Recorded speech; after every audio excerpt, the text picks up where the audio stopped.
certain magical index. Whatever, it'll do. Certain magical index. Good show. Better translated. That's No, the don't. episode I can see you this week. Can I sit in the front? You can sit wherever you would like. You go. I like this seat here. I think I'll claim. Claim it as Make a sure you claim seat. take a picture of it so I can remember it. Oh, most certainly then. Although this I'd is, I sit to believe, sit the in the first green time you've been here, isn't it? Iqbal? It is. It is. Unfortunately, I won't be giving you claimers' rights to it then. You need to have actually sat there a few times. I I'm think I just have. going to try and take it whenever it's available. This is Mine too. normally what I do anyway. For I missed example, lastly. Peony, Abaddon, Kimble, I think I've been here every time, or almost every time. I missed one time, I think. I've only Right. missed one reading, and it was because of my own stupidity. Yeah, think the I last did one I one missed shadow. because last of week. my own stupidity. Ah, excellent. We have a shadow snipe here, I That's it. believe. I just realized I accidentally rose that chair up a little too high. Is the view still okay up there? You'll need to do an emote. I cannot see your hands. Brother Maiden. Shadow says they're doing good. Ah, excellent. Is that the drumming animation? Very well then. You are recording, yes? Yeah, they're screaming. Excellent. So, dear friends, I thank you all for coming once more to another story time with Magnanix. Quite a nice turnout here. Excellent. We shall start with what I accidentally wrote as a synopsis for the last time. I accidentally wrote last week's instead of the week before's, but luckily I caught myself. It just means I have something to read now. Then, let us begin. I can read how blurry this is. Last week. Deciding on his course of action, Rimuru sets up duels with the children in the classroom. He soundly beats each and every one of them without any effort, and in doing so they begin to trust him after this show of strength. The two demons that are helping patrol with the humans around Tempest City are slowly losing their demonic sides without realizing it at all. Hold on, someone's standing in front of me. Where did that person go? I apologize. I cannot see anyone who is in front of me whilst I'm reading. Yes, without realizing it. They are integrating slowly with the human troopers, and they're enjoying themselves in doing so. Demon Lord Clayman is plotting evil schemes and growing in power. Now with Milim Nava under his control and his other marionettes, his control of the council is being secured. On the other side of the world, Rimuru begins working through the problem of fixing the children, and comes to a conclusion. After setting up decoys within the school, using his clone and mimic abilities, he smuggles the children out to a different region, where they assaulted a dungeon. Within that region, known for its spirit possession and control, they raid the dungeon in the hopes of stopping the clock, as it were. You remember the children die at the age of 10 due to their power going wild. After raiding the dungeon, Rimuru comes into contact with another demon lord, a fairy this time. She is pompous, but she's quickly mellowed when she realizes how strong Rimuru is. Could you mute your microphone, whoever is providing feedback?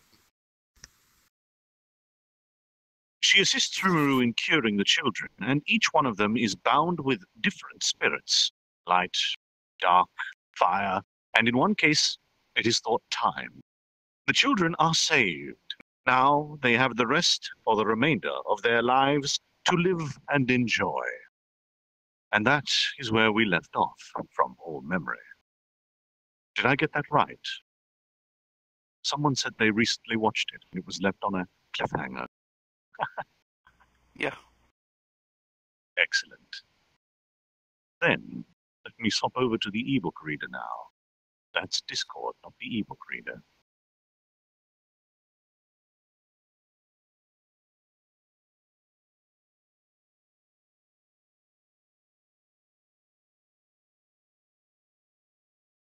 All right. Let's see if I can't read this properly now. Excellent. So, I believe this is the last chapter of this volume. Then we'll be moving on to the next volume. I'll try for 4 to 5 chapters tonight, depending on how I'm feeling. I am quite tired, but let's get it out of the way anyway. Chapter 64, Last Days in the Royal Capital. Now that I can rest in peace with regards to the children's health, I decided that it was time for us to return. When I told Ramirez that we were leaving and turned to do so, "Wait! Hey, wait!" She grabbed and pulled me by the collar. Being strangled feels pretty nasty. Even if I don't need to breathe, it is not a pleasant feeling. What? Picking a fight? I'm not.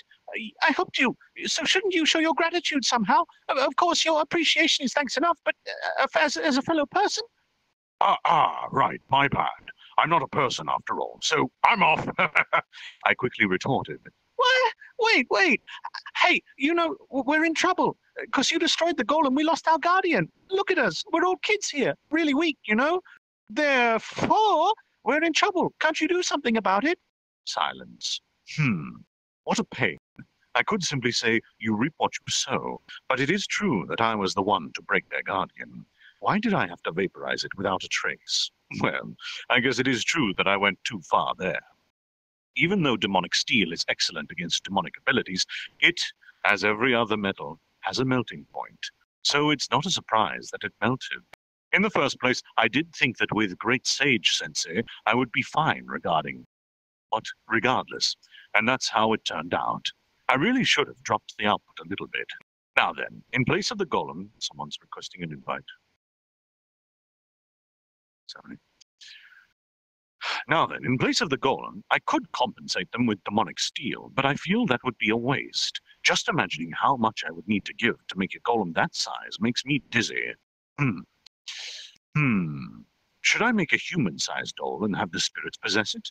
Solution. Verified command. Create. Golem. Creation possible. Abilities can be added through a spirit or a demon. The outward appearance will be according to your imagination. Please decide on a summoning target when creating the golem. Way to go, Great Sage. Seems like I pulled the appropriate spell from thousands of magical archives in an instant.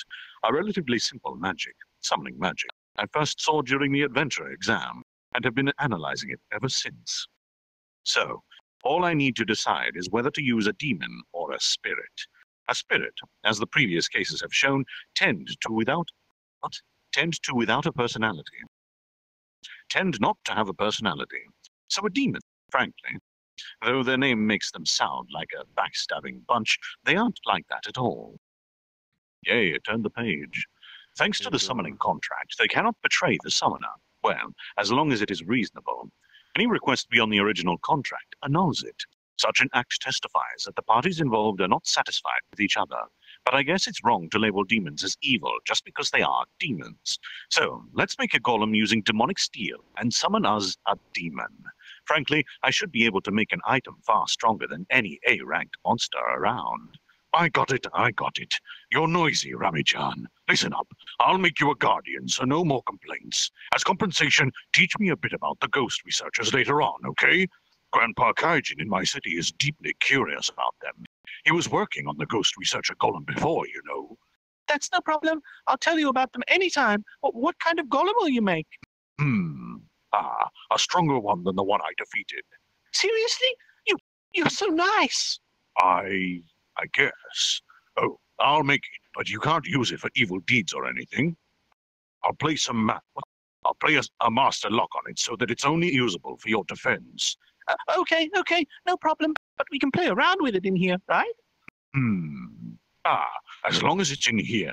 But don't go causing trouble, okay? And by the way, according to my Great Sage's predictions... he whispered Great Sage in his mind. According to my predictions, it'll turn out really powerful. If handled poorly, there will be victims, okay? I said, and began the preparations. I took out demon steel from my stomach and stacked them up. Having swum around in my magical energy for a long time, the steel is of excellent quality. The children, interested, crowded around me to watch. What? Hey, where did you pull that from? I don't even know anymore. Ramirez started to say something, but gave up halfway. By the looks of it, she gave up not just on the conversation. When I was pleased with the items I took out, I got to work. Spreading my arms, I began to chant a spell. Considering that there is an altar up ahead, this may prove dangerous, so I had the kids take a step back. So only Ramirez is standing behind me.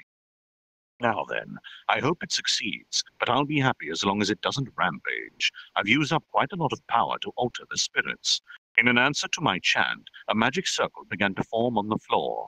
Oh, and I don't really need the chant. I just felt it matched the atmosphere. From within the magic circle, a greater demon appeared, kneeling before me, facing the ground. "Have you called me my great master?" it said. A greater demon. I don't know if there are individual differences between them, but it's far more muscular than the lesser demons. Its skin is black, garbed in expensive clothing, unknown gender. From both sides of its head, horns protrude. Oh, no. By the way, do demons even have muscles? Whatever.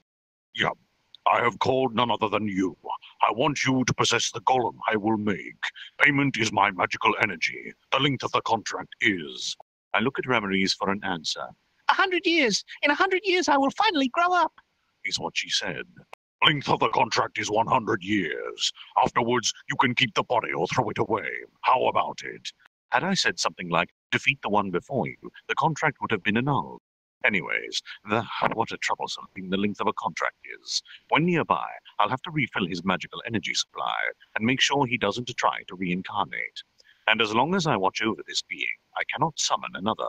Well, there is a way around that rule. But for now, I need him to protect the fairies here. So let's explain to him his duties. That much is simple, my great master, and I have already received the payment. Huh? The energy I used in summoning is enough. Well, he did take quite a bit already, but I have plenty to go around. In any case, it seems like slowly summoning him was a good idea.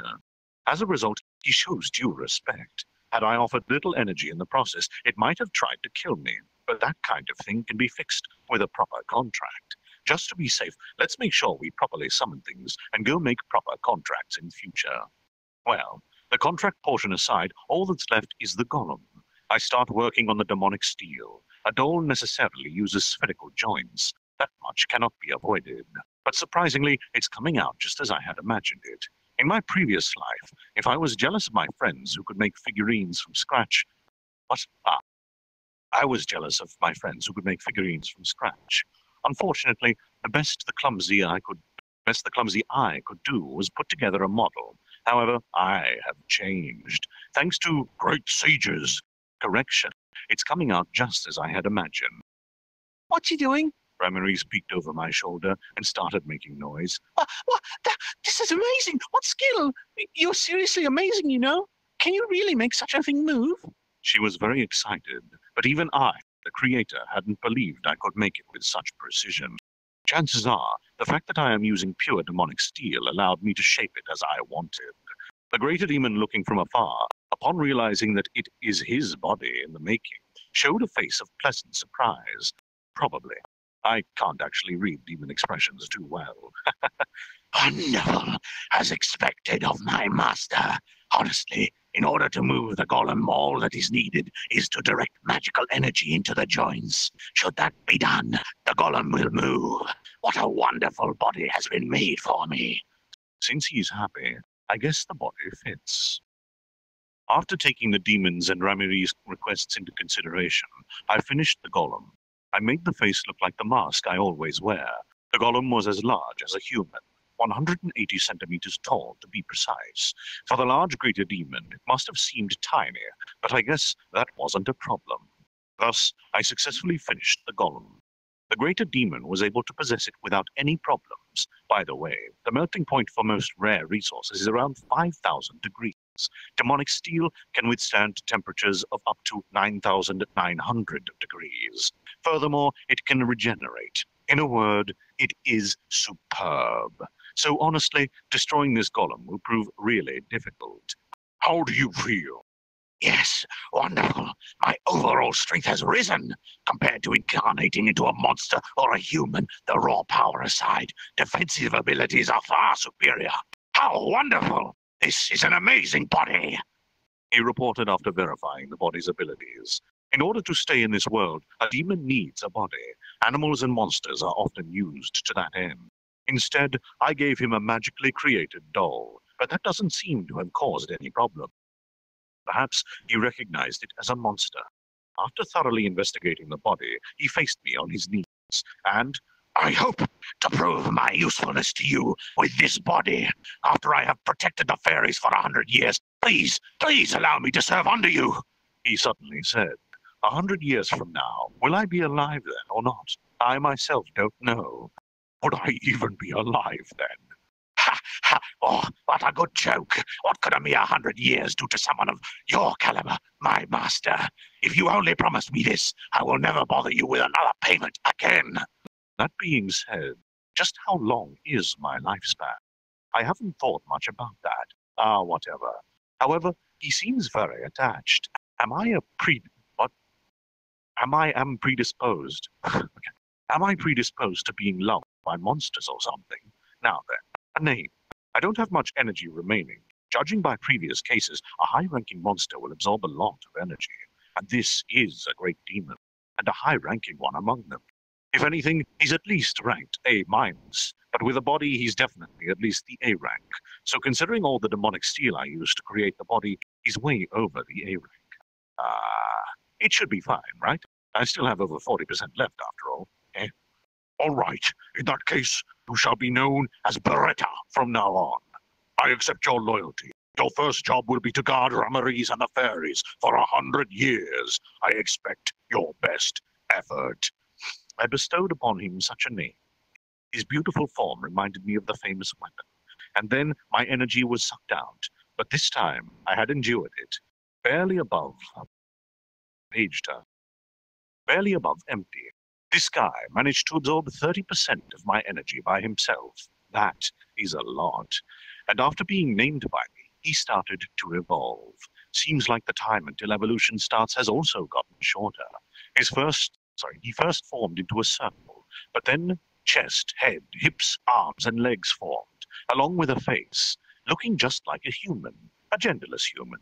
His expression was now hidden behind a mask, and instead of the black skin, long black hair now adorned his body. The skin was pale and bloodless, as to be expected from a doll. As the transformation began to stop, clothing appeared. The eye slits on the mask glowed crimson. Seems like the evolution has ended. Now, I wonder what abilities it had inherited from me.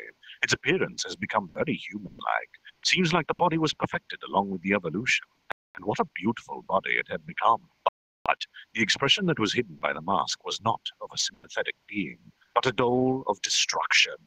Only death would await those who have seen this expression. To all other than the master, of course. Beretta stood up and once again bowed deeply before me. My great master, I am the Archdol Beretta, who lives and breathes to fulfill your will. And after bowing again, he turned to Ramaries. As commanded by my master, I shall protect thee, he declared. Ramaries, as if overwhelmed by his presence, nodded timidly. Yeah, I'll be in your care. Do protect us. After regaining her composure, she so said. So yeah, I guess that's a good enough substitute for the golem. At least twice as strong. This much should satisfy Ramaries' request. But it seems I have got carried away and used more demonic steel than I had intended. When making it, I kept debating about this and that, and ended up overusing the ingredients. So remember, I went through the trouble to make you, so you better be useful. The children have fallen asleep while I was making the doll.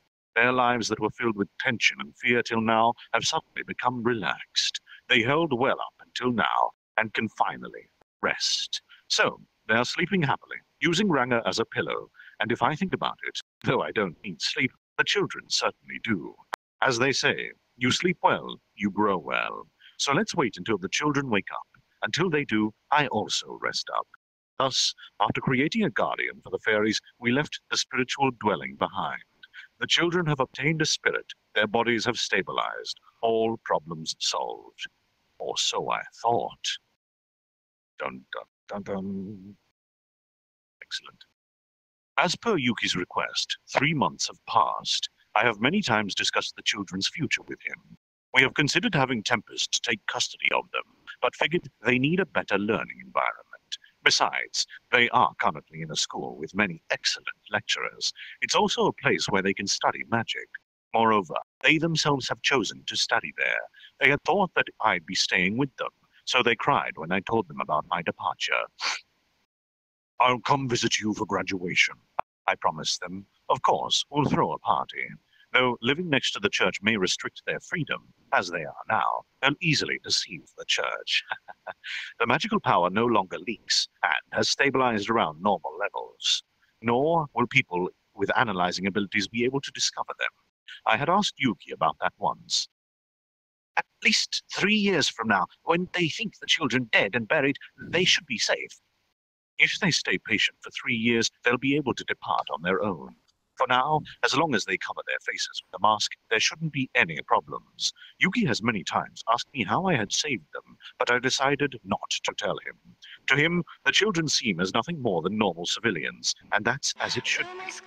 Their power is currently being balanced by spiritual energy. When that balances out, they might acquire their own unique skills. Unless other problems appear, they probably don't need to know about that themselves. Besides, they might not even acquire one. So I didn't tell the kids about this. Ending the matter with the children thus, I spent the rest of the time having fun. Having a picnic, for example, or hanging around with the 3 idiots. My sales are also going well. And when I had time, I visited Muirmills in the middle of the 2nd month here. He warmly welcomed me.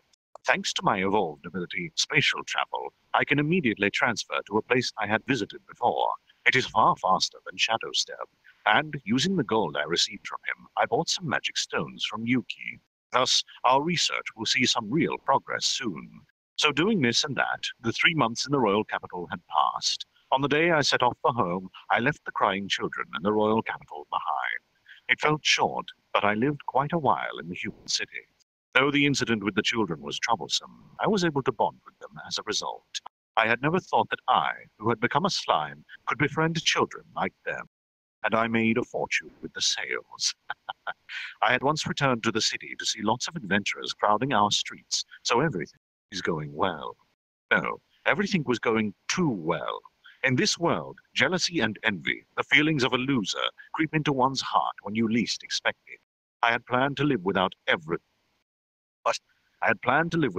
feeling such emotions. However, if you make a mistake in the data, you will inevitably come to a wrong conclusion. As Great Sage always says, if the question is wrong, the answer will also be wrong. If Tempest is prospering, there are people who can make money off it failing. I had thought that I understood that fact, but hardly did I know how much I underestimated them. And the result. I don't know who's talking. Hold on. I have been searching for you, Rimuru-san. When I had left the royal capital, a voice called out to me. One of the people working for Yomu, the devil Grucius. He was struggling to catch his breath, having run all the way here non-stop. By the looks of it, something has happened. What's wrong? To my question, the Palmer's Kingdom has sent troops towards Tempest. The worst-case scenario unfolded before me.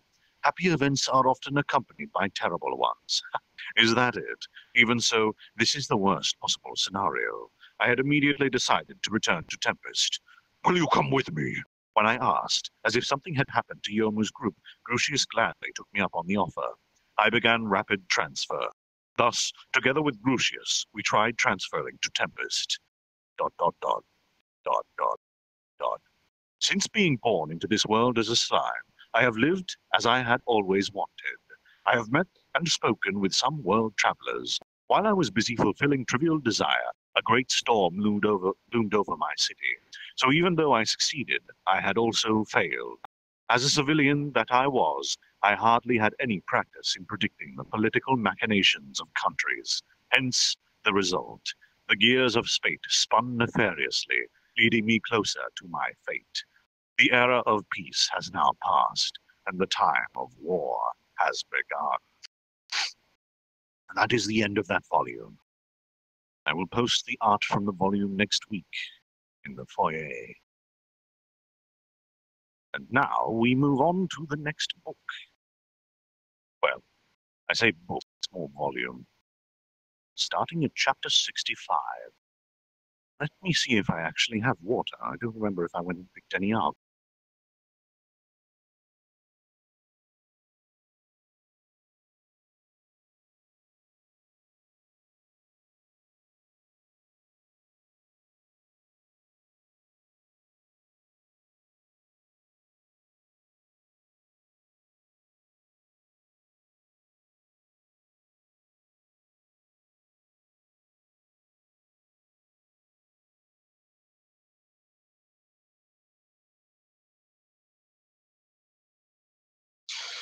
Well, I don't have water, but I've got Gatorade, so that'll do. Then let us continue. Oh, what is this one called, actually? It's probably a good thing to do. Aha! What an interesting title.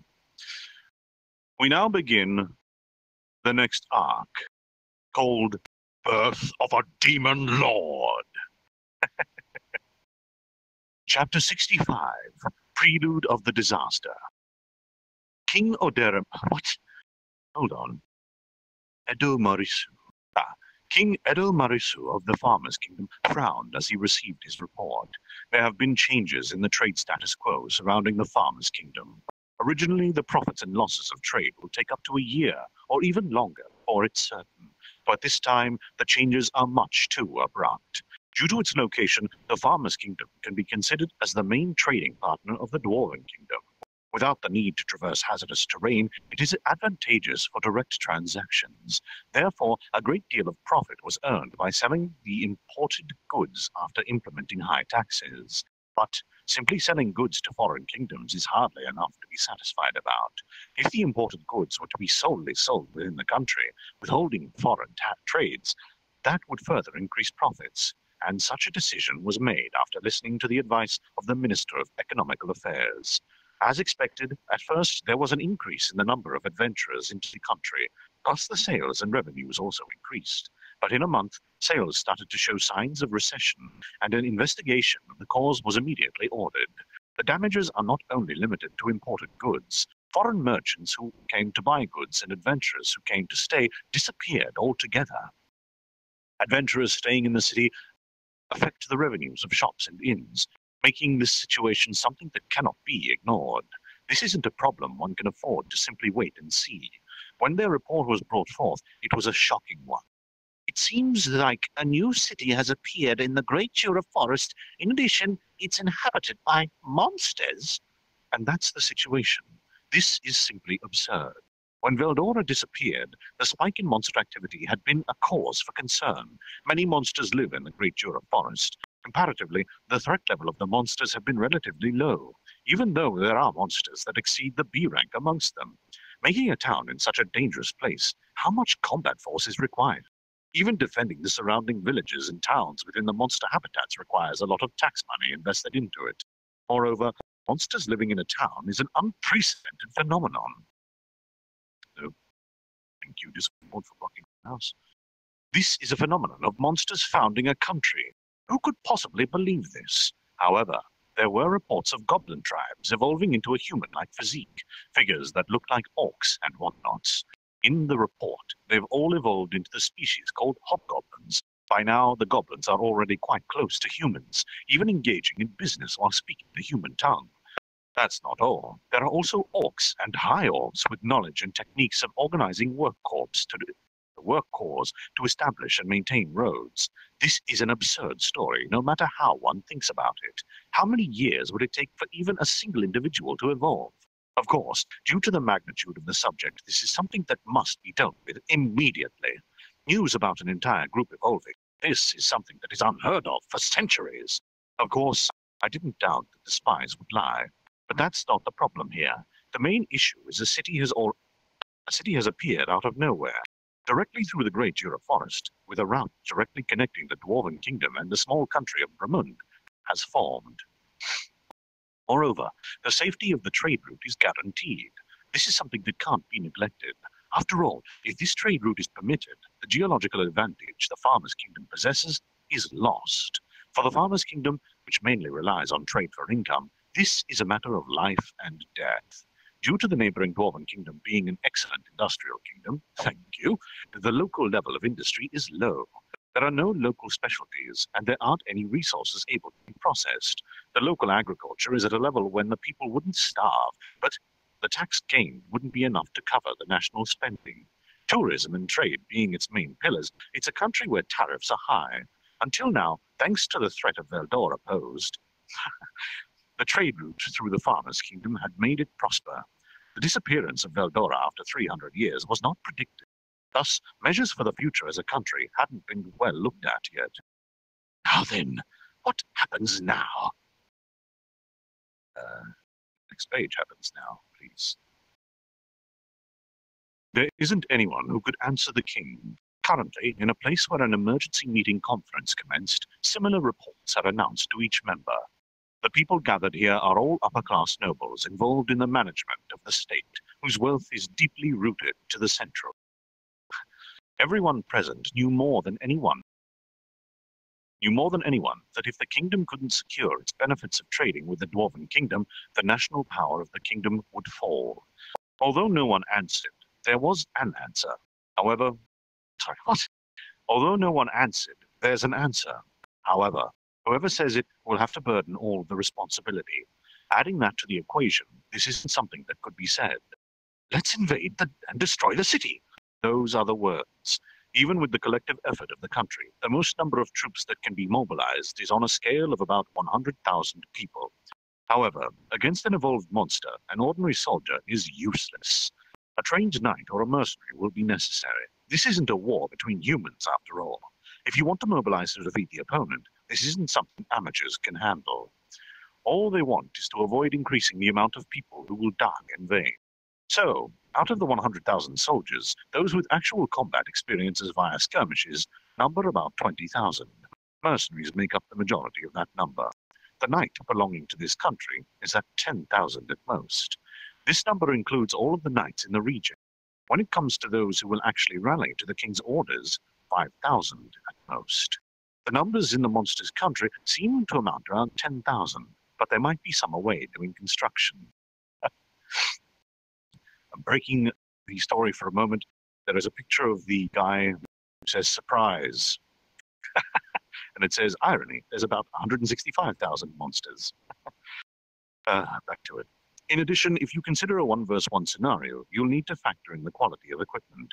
In addition, you should also consider the female fighting force as well. Yes, they should. With that said, subduing the monsters with only regional knights will be difficult. For a decisive victory, at least 10,000 experienced soldiers must be prepared. In this place, whoever suggests the attack will have to carry the burden of the fund, should the combat forces be insufficient. No one wants to miss out on the benefits, but carrying the burden of the losses is also undesirable. The people gathered here all had that mindset. The king could easily decipher the thoughts of the upper-class nobles. Factors that will secure victory are combat forces and war funds. In addition, the adventurers staying in the monster city are something that can't be neglected. You need to cooperate with a friend to work this out. No one is going to support them if there aren't any benefits. However, what if it's assumed there are benefits? After eliminating the monsters in the city and recognizing their right to govern the city, there wouldn't be any sense of unethically ruling over the monsters. Monster slavery isn't uncommon after all. Eradicating the problematic city and enslaving the surviving monsters. In addition, the city can be incorporated into the country's territory. In doing so, the Farmer's Kingdom will obtain new land, and they might even obtain the blessings of the Great Jura Forest. Adding to that, the defenses can also be left to the monsters. The council doesn't allow human slavery, but they wouldn't complain if they are monsters. No. There's also the income to be earned from opening up new trade routes. It's chock full of good benefits. Above all, there was something that fascinated the king. It is silk. A sample of it was obtained from the town, and he had never felt anything like it before. Comparing it to magic fiber or hemp cloths is a presumptuous act. Analysis results show that it appears to be a fabric woven from the cocoons of hell moths. Hell moths are extremely dangerous monsters, even though the materials aren't limited to the cocoon, however. In reality, no one could believe there being an even better fabric than the one at hand. With whatever means necessary, the manufacturing method must be obtained. With the manufacturing method, this could be the country's specialty. This and that. If the city was to be conquered, those benefits will be obtainable. Involuntarily, it's likely that the desperation of the king has distorted his face with desire. The problem is the subjugation itself. Regarding this matter, the king had a plan. He had already contacted Cardinal Nicholas Spertus of the church previously. An urgent emergency magic letter was sent via magic communication between the countries. The contents of the letter was regarding the monster country. The letter was written meticulously in hopes of not causing trouble to the church and persuading them to take care of the problem. Even King Edamarisu is acquainted with Cardinal Nicholas. He is a shrewd man who would do anything that would give him profits as long as it doesn't depreciate the church. Such a man usually thinks for his own benefits. Thinking from his perspective is natural. In the letter, it was also written that for any further consultation would require sending messengers. It appears he may be a monster expert. The king couldn't hide his surprise. Actually, the church wouldn't move as long as it's not a big threat. When you think about it, whether it is conceivable for a monster town to be recognized as a threat, or... At this point, King Edamarisu thought about everything. The church's raison d'etre is the belief that humans and monsters don't get along well. With assent, the plans for how to proceed has been thought up. For the church, would there be enough justification to subjugate monsters that do no harm to humans? However, what if there is a nation that's asking for help? They would be able to launch a punitive force in a triumphant manner. I see. So that was the aim of the cardinal. And so King Edamarisu was convinced. If the church can compensate for the lack of manpower in his own country, this can be a winning battle. Moreover, with the support of the church, this could be a holy war. And by leading this war and gaining the honor of leading the holy war to victory, this is something I must grasp. By doing so, I can secure my foundations and also suppress the positions of the upper-class nobles. However, it is vital that there be a way to make it inexcusable for me to lead this strategy. This meeting is a farce for that. Looking the upper nobles one more time, confirming that none of they are trying to speak up. Now, I was able to make myself the heir to go along with this. What? These sentences make no sense. I'll strike when the time is right.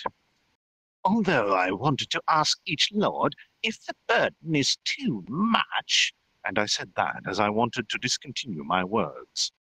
Your Majesty, pardon me for my rudeness. It seems the monster town has started business with the adventurers, and supporting this from the shadows is the Brahman Kingdom.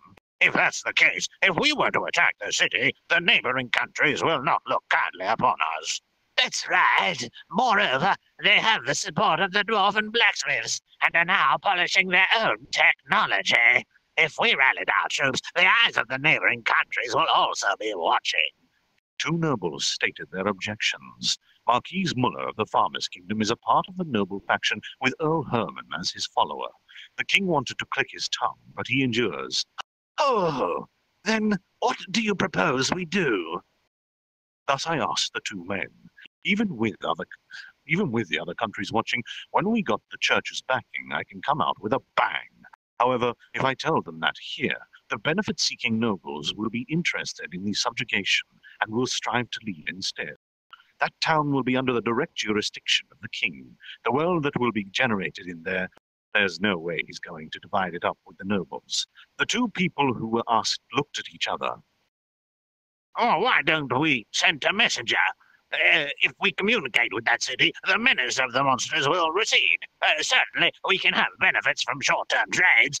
Then we gain tax from defending tourist locations, or when people from other countries come along. For tourism, Yes. In addition, if the safety is even more appealed, trade with the Dwarven Kingdom will become even more prosperous. Marquise Muller, as the representative, replied. Earl Herman also nodded in response to show his support. Certainly, there is some truth. When Veldora disappeared, we can just take over the defenses like what we've done at home. This is a welcoming idea. There's no reason to crush it. But if they're building trade routes, the fact they snatched the interest of our country is a different story. Marquise Muller and Earl Herman has concerns about the forest defenses, since their territory is bordering the forest. In addition, Marquise Muller's territory is also bordering Brumman, so they have a good relationship. With these reasons, that's probably why they were against the monster subjugation, although he might have received bribes from Brumund as well. However, one way or another, the decision was already made. Since he's already the king, the future is in his hands. This had already filled his head with fame and fortune. I understand your reasons. However, I ask you, can you trust a monster? In the future, if the monster's suddenly attacked, who will take responsibility? Will you, perhaps, take responsibility? Your dear people, their lives and properties, will you protect them all? The other party is a monster. They aren't meant to coexist with us humans, whose thoughts they can't comprehend. Think about it hard. Has your thoughtlessness passed? Such was asked with the intent to intimidate with oppression. I asked the two men, but their faces simply paled, being unable to reply. That's natural. They are only humans. They can only trust each other that much as partners. The king of the other party could be a fake. Signing a contract with a body double would be a bad decision. If I trust them, once everything is over, there'll be no going back. If I sympathize with the monsters, I would be on edge about what might happen afterwards. I knew from reading the report that the representative was a good-natured fellow, but it doesn't seem like it's listed anywhere in the reports. A little trick was used to lure out any opposition. Even if someone opposes, everything's already decided. Even if someone opposes, comma should be there, everything's already been decided. Making sure there aren't any more oppositions. The king makes his move. The sentence actually reads, the king makes his moves. Thus, in the name of the Farmer's Kingdom, in order to subjugate the monster city known as Tempest, an army will be raised. After the upper-class nobles have left, the valet returned, accompanied by a man. It's meant to be valet. The man's name, Ray Humi. It was the messenger whom Cardinal Nicholas had sent. As expected, you have arrived, Messenger Dono. Today we have decided to raise an army. That's very good. Cardinal will also be pleased. There were some nobles who voiced their opposition. However, they were quelled in the end. This was to be expected. However, someone willing to protect the monsters, this is unexpected enough. Will you take care of such a person? No, I don't have the power for such a thing. After greeting one another, the king brought up the main topic. Unexpectedly, the messenger had a pair of profound pupils that are like a bottomless pit. Glimpses of lunacy and an indescribable chill can be felt when one looks him in the eye. As to raising the army of the Farmer's Kingdom, the church promised to see to reinforcements and aid. That was all that was exchanged with the messenger. The messenger accepted this as a formal request. The church will dispatch troops dedicated to monster subjugation. In terms of battle prowess, there were 3,000 professional monster exterminators. In addition, they will also make a special exception and send out 1,000 knights associated with the church. The church knights will have magic swords as standard equipment, especially effective against monsters. There were also many excellent individuals. I hate the misspellings throughout this book. Amongst the anti-monster units sent to assist. Even evolved monster groups will be reduced to nothing but a disorderly mob under their might. Although their numbers are similar, the difference in quality is like a free player compared to a paid player. Okay, free to play versus pay to win. King Edomarisu King is relief to have such strong combat forces. Sometimes I question why I bother with this book. Okay, next page. There were 5,000 of his own knights and 4,000 from the church alongside them. Perhaps the mercenaries employed will not be below 3,000. Totaling the numbers, soldiers specialized in combat has become equal or more than 12,000. If you include in the females and the monster soldiers, there's approximately 10,000 more. Now then, when this demon subjugation crusade is all over, he can probably have his way with his fame as the hero king. He will probably need to increase the donations sent to the church, but it's a cheap price considering the profits he will soon have at hand. The secret conversion? No. The secret conversation between the king and the messenger continued onwards extensively. Due to the flames of jealousy, his ambitions and desires, the brakes on his greed had ceased to work. A great evil will soon envelop Tempest. That's the end of that chapter. Did anybody get lost during that? No. Excellent. I'll make the complaint now, because I've noticed it quite a lot. This book seems to jump between third and first person every other sentence. It's like the king speaking to himself, and then suddenly it's talking about the king. It's crazy. All right.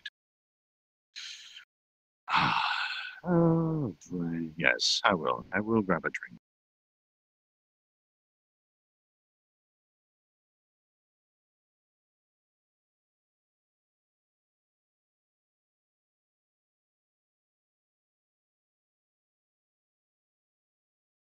Chapter 66. After sending Grucius back to Tempest, I tried to return myself, but the skill wouldn't activate. What's going on? Grucius did just disappear in front of me a second ago, though. These questions. Announcement. You are inside a wide-range barrier. Transfer skills are sealed. Were answered by the great sage. What? I'm getting a bad feeling about this. A feeling of impending doom that I have never felt before. When Milim invaded, I did not feel any killing intent from her, so I was not that worried. But this time, all my senses are sounding the alarm. Have I fallen into a trap?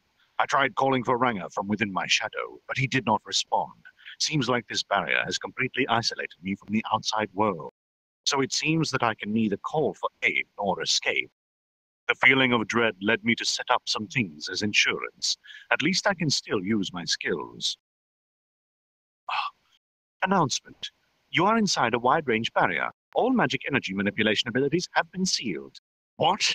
That basically includes every type of magic that I use. Even flame and lightning abilities have been sealed. Moreover, steel thread and thread manipulation abilities have also been sealed. So instead of thinking that, I wandered into somebody's hunting ground. I am the one who is also... What? I am the one who is being hunted? They permitted Grucius's departure in order not to fight both of us at once. Had I decided to leave first, though, they might not have waited. In that case, they can probably sense the flow of my magic. What could they be planning? I take a stance in response to the relentless killing intent and wait for the enemy to appear. I am, of course, trying to dispel the barrier, but to do that, I need the great sage to analyze it first. However, these long-range barriers require more time to be analyzed.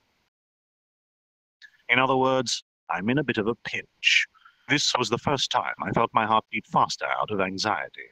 It was anxiety that I have never felt since coming to this world. That could have been the result of me changing into the slime, but chances are it's mostly due to the predictive abilities of the great sage. Before I undertake anything, it can estimate the chances of me succeeding, which is why I have been able to face strong opponents fearlessly.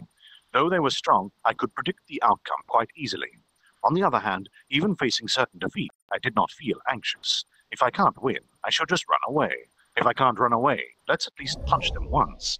But none of that mattered in this case. Here, without knowing my opponent's strength, I cannot predict the outcome. However, I do feel their killing intent.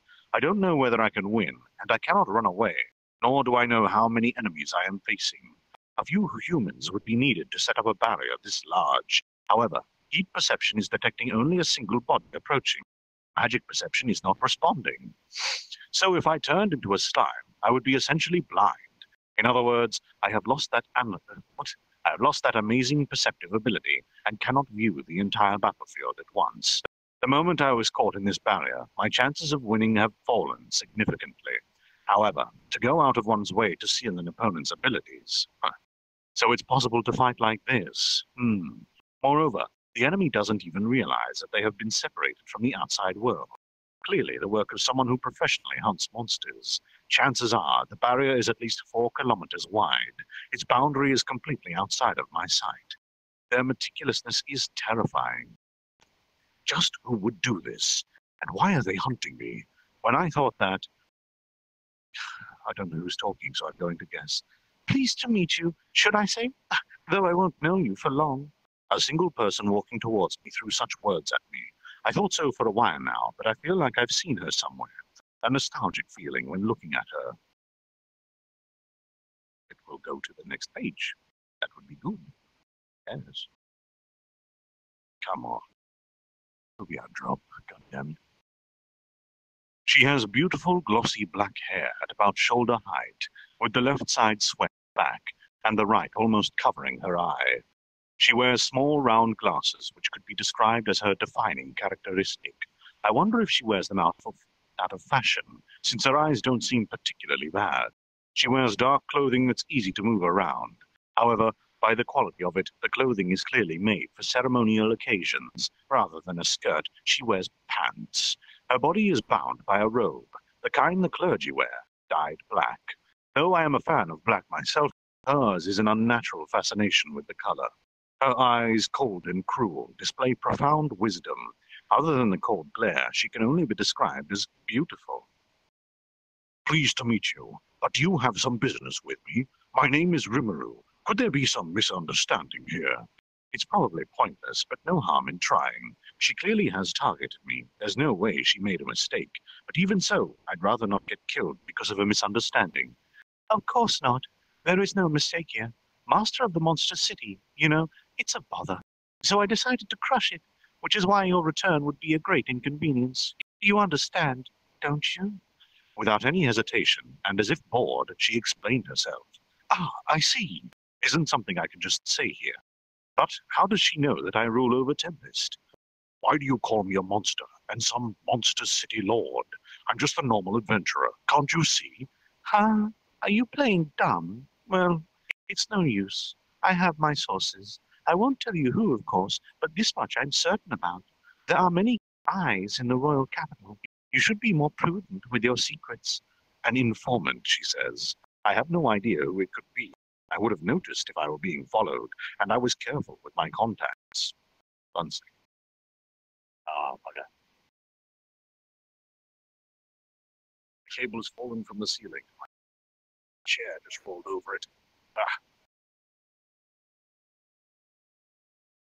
Need to put that back up.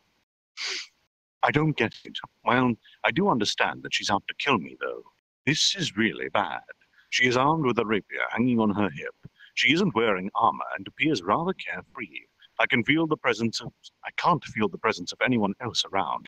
Seems like the people who created the barrier will not be joining the fight. They planned a certain kill trap, but only sent one person? Or does that mean she's simply that powerful? But this is not the time to be pondering these things. Tempest might be getting attacked this very moment. After raising an army, it would take them about a week to reach the city. How many days did it take Grucius to travel from the Farmer's Kingdom to the Ingratia Kingdom? If he was running without rest, I'd say about 3 days. The plan was for me to return immediately, but as things stand, I can only lament my ignorance. All I know is that I don't have the time to fool around. It seems that even if I claimed that you've got the wrong person, you won't trust me, will you? No, after all, I've heard that the Master of the Monsters is named Rimuru. Ah. Is that so? She got me, to think that she has even heard my name. Can we start now? I'd prefer not to, but can I at least hear your name? I said to her, who was drawing her rapier. The beauty tilted her neck and said, Ah, I haven't told you, huh? Didn't really care, so I forgot. In that case, one more time. I am the Emperor's Personal Knights Battalion's Knights Captain. Sakaguchi Hinata is the name. Our acquaintanceship shall be short, and not as a pleasant one. She drew the rapier. 7 jewels adorned the hilt of her silver blade. Crimson magic enveloped it, a magic sword it seems. But to think that she is Sakaguchi Hinata. I heard that she was the ultimate pragmatist who doesn't like to follow through. Okay. Come on. That seems to be a misconception. She learned about me and everything regarding my city. But more importantly, I still have to thank her for having messed with the kids. Thank goodness she's intending to fight. I can mercilessly crush her. Sorry. But just for the sake of time, if I can negotiate out of this, I will. So while drawing my sword, Hinata, you say, wait a second. I've been meaning to talk to you. I don't know what a monster could possibly mean to tell me, but I'm not planning to listen. Wait, I said. You're Japanese, and so am I. Shizu-san has asked me to look. I know, but you killed Shizu-sensei, so this is revenge. Besides, a monster being Japanese. What a ridiculous thing to say. Don't try to make me laugh. Doesn't seem like she'll believe me. Right, I thought of a way and... I've been telling you, I'm Japanese. I died over there and reincarnated as a slime in this world. I said in Japanese. Surprise colored her face. How skillful. Where have you learned those words? But that's not how this works. The chance of that occurring is astronomically low. Moreover, the chance that such a person is talking to me right now on top of that makes it impossible. In other words, there's no need to even consider your words. She completely disregards anything I say. I had thought she may believe if a monster suddenly starts speaking Japanese, but... So you are planning to fight no matter what, huh? Well then, let me pay you back for messing with the kids. And besides, do you think that you'll be enough to defeat me? I declared. Even if she is a world traveler, I possess the power rivaling demon lords. No matter how far my abilities have been restricted, I can hardly imagine losing to her. Is what I thought, but... What kids are you talking about? Besides, I'm surprised. Are you honestly thinking that you can win against me and this barrier? She smiled in amusement and whispered the response. In the next moment, 7 rainbow-colored lights shot out from her sword. A series of high-speed thrusts. The after-images matched the color of the jewels. I tried to avoid it, but my body felt heavy. Seriously, even physical abilities are restricted? In spite of my attempts, I was hit thrice. A burning pain ran through my body. Pain? I felt something I should be resistant to. Not all of them hit, I see. I'm impressed by your evasive abilities. I wonder how far you can go. Without giving me a second to rest, she resumed her onslaught. I tried blocking the hits with my sword, but as if her thrusts were passing through the sword, I was hit again. Feeling imminent danger, I jumped away from her. Thus, I was hit 4 times. Somehow, I feel that taking any more hits is dangerous. Oh, have you noticed this skill's powers? There have been plenty of fools who have perished without even offering a hint of resistance. Seems like you're a bit brighter than the rest. With a small nod, she complimented me. Not that it makes me happy. This skill probably transmits pain, not to the nerves, but directly to the soul, so there's no way to guard against it. The fact that there is not a single wound on my body is proof. I had the great sage run some predictions based on my observations. It seems that I will die if I get hit 3 times more. Not the death of the flesh, but of the soul itself. What an absurd skill. But I can't be certain whether this is a skill or an ability of the magic sword. Honestly, seems like I was underestimating my opponent a little too much. Sakaguchi Hinata. She definitely has a unique skill. On top of not knowing what it is, the fact that my abilities are sealed put me at a great disadvantage in this fight. In fact, I probably should have attempted escaping since the moment I found out I was trapped inside the barrier. Come on, VR drones, stop being crap. Click. Whether I could escape or not, I'm constantly a step behind. From what I tried out, neither black flame, black lightning, nor barrier can be used. Moreover, since cloning, devil transformation, and fire change are also magic abilities, I can't even transform. All my certain win skills have been sealed without even having a chance to put them to use. Not that I'm completely defenseless, though. What are you planning, I wonder? It's useless, you know. Is that her? It might be her. I'll say it in her voice anyway. What are you planning, I wonder? It's useless, you know. A-rank monsters trapped in the holy barrier cannot live long. C-rank monsters are immediately purified. Don't you understand? The barrier purifies magical energy itself. Therefore, high-level monsters like you lose most of your power and cannot fight as you normally would. It is the strongest barrier the Church has against you monsters. Normally, it is used for disaster class A-rank monsters and above. Oh, and you said that I wouldn't be enough to kill you, but there was hardly a need for me to come out at all. It's actually overkill. But I guess I did want to try talking to you once, since you killed Shizu-sensei. Perhaps not revenge, but she would have wanted me to kill you, no? I did technically kill Shizu-san, but that was... That was? It doesn't matter. She was the only person who was nice to me in the whole world, and now she's gone. Not a feeling I myself understand. She murmured and looked at me. Her eyes simply declared me as her prey. After showing such an overwhelming difference, she stands motionless. Her confidence probably comes from the power she has just displayed. And if I trust what she is saying, my chances of victory inside the barrier are next to none. If I don't dispel it, I will certainly lose. But she believes me to be Shizu-san's nemesis. That I don't get.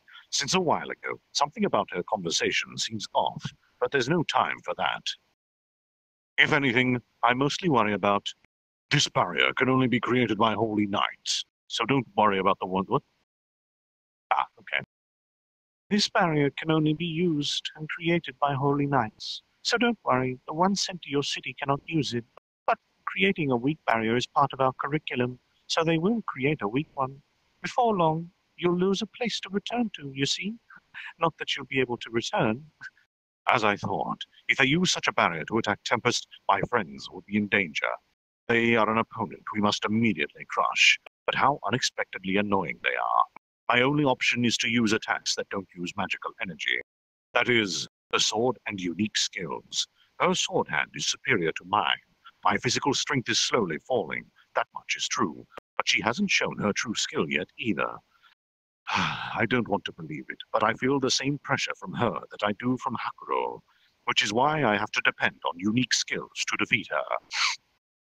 That wasn't something I wanted to reveal. I am hesitant to use it, but I have no choice. First, I raised my abilities using fighting spirit technique. Moreover, I activated Herculean strength. As expected, I can use skills that don't rely on magical energy. Isn't it too early to think that you have won? I readied my sword and went on the offensive. Thanks to Hakuro's guidance, I'd gotten rather good with the sword. Maybe out of surprise, but Hinata went on the defense. No, she's just being careful.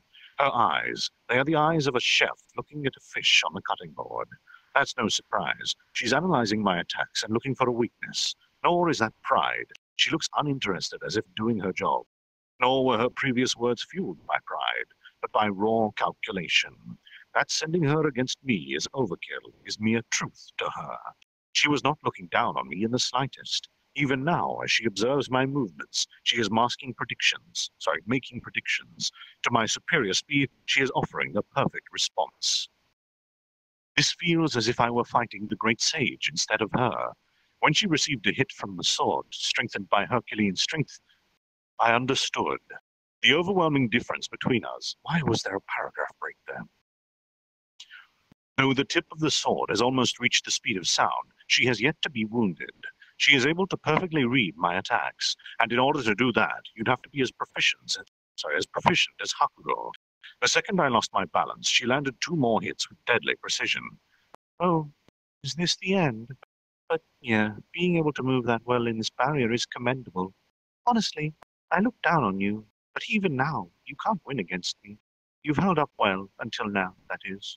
You have already received 6 hits. My special ability of the sword, Dead End Rainbow, bestows certain death upon an opponent it has struck 7 times. There was no need to teach you this, but you wouldn't be able to pass on without knowing what killed you, would you? She said. The truth as she saw it, and make no mistake, that is the truth, since I saw it as well. But, though she masquerades it as an act of kindness, she really intends to instill fear in me and push me into making a mistake. She is perfectly prudent, meaning there is no other reason for her to teach me this. Even with my abilities sealed, I had thought I would manage somehow, but she's the worst opponent for me. An opponent who knows neither pride nor negligence, one that would use her best hand to win. And she kept analyzing my abilities whilst fighting. Yet being so sure of her victory, she has yet to neglect to continue analyzing. The situation was simply that hopeless. Never had I thought I'd face such a hopeless situation. Even with the limitless Milim, I could imagine a thing or two to do. Not that I'd win, of course. Then I'll continue this pointless struggle.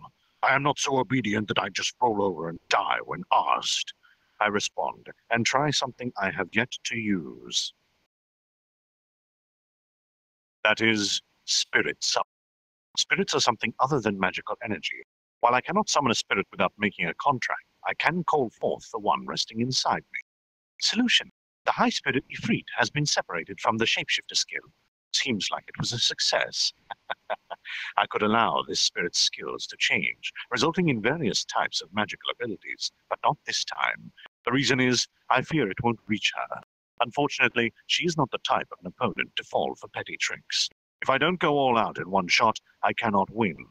Serve thy purpose, fire spirit Ifrit! At my call, the Ifrit materialized. A magical energy link was established between the Ifrit and I, resulting in magical energy flowing from me to him. Thus, my energy was finally put into some use. However, that was not the reason why I called him out. Ifrit began his attack. Thus, she should be too occupied to attack me. As expected, she is busy fighting with the Ifrit. Thus I could launch some attacks on her. Oh, to even be able to summon high-level spirits. How unexpected. But that's not enough to defeat me, she declared, facing me, interrupting my attack. Ifrit is a high-ranking spirit. Even if we are inside the holy barrier, spirits are natural energy and are unaffected, since this is a barrier of holy power. Even if that was not the case, Ifrit, who surpasses A rank, would not be defeated by it. However, by the looks of it, Ifrit is looking back, crouching, as if he were defying my orders. Do! What did you do? I'll answer if you tell me what you were planning to do. The air tensed between us. Return, Ifrit! Hearing that call, Ifrit disappeared and returned back inside me. Solution. Ifrit was subjected to a forced control ability. The opponent probably attempted to steal Ifrit away. Forced control ability, so her power is to take away. This world traveler, Sakaguchi Hinata, is a monster, far exceeding my predictions. I was blinded by the barrier, thinking that it was the reason for the close battle, but that was a mistake. In fact, the barrier is merely there to make me believe that and let my guard down. Did I really believe I could defeat her? A lovely smile appears on her face. What a terrifying enemy she is. She has yet to use all her strength. That much I am sure of. You tried to snatch Ifrit away, huh? Oh? How did you know? Since you found out, I'll let you know. You're right. It's thanks to my unique skill, Usurper. Unique skill, Usurper, she says. The ability to take away the strength of one's enemies and their spirits, similar to my Predator. But she does so without having to analyze the abilities, so it's more battle-oriented. I see. So fighting world travelers will inevitably lead to a clash between unique abilities, huh? It's guaranteed for summoned ones, but seems the world travelers can also acquire one. Actually, no. I should expect the most powerful individuals in this world to possess a unique skill. The fact that I didn't consider that before only shows my immaturity. I see. That's why Hinata has been observing me the whole time. A textbook fighting method.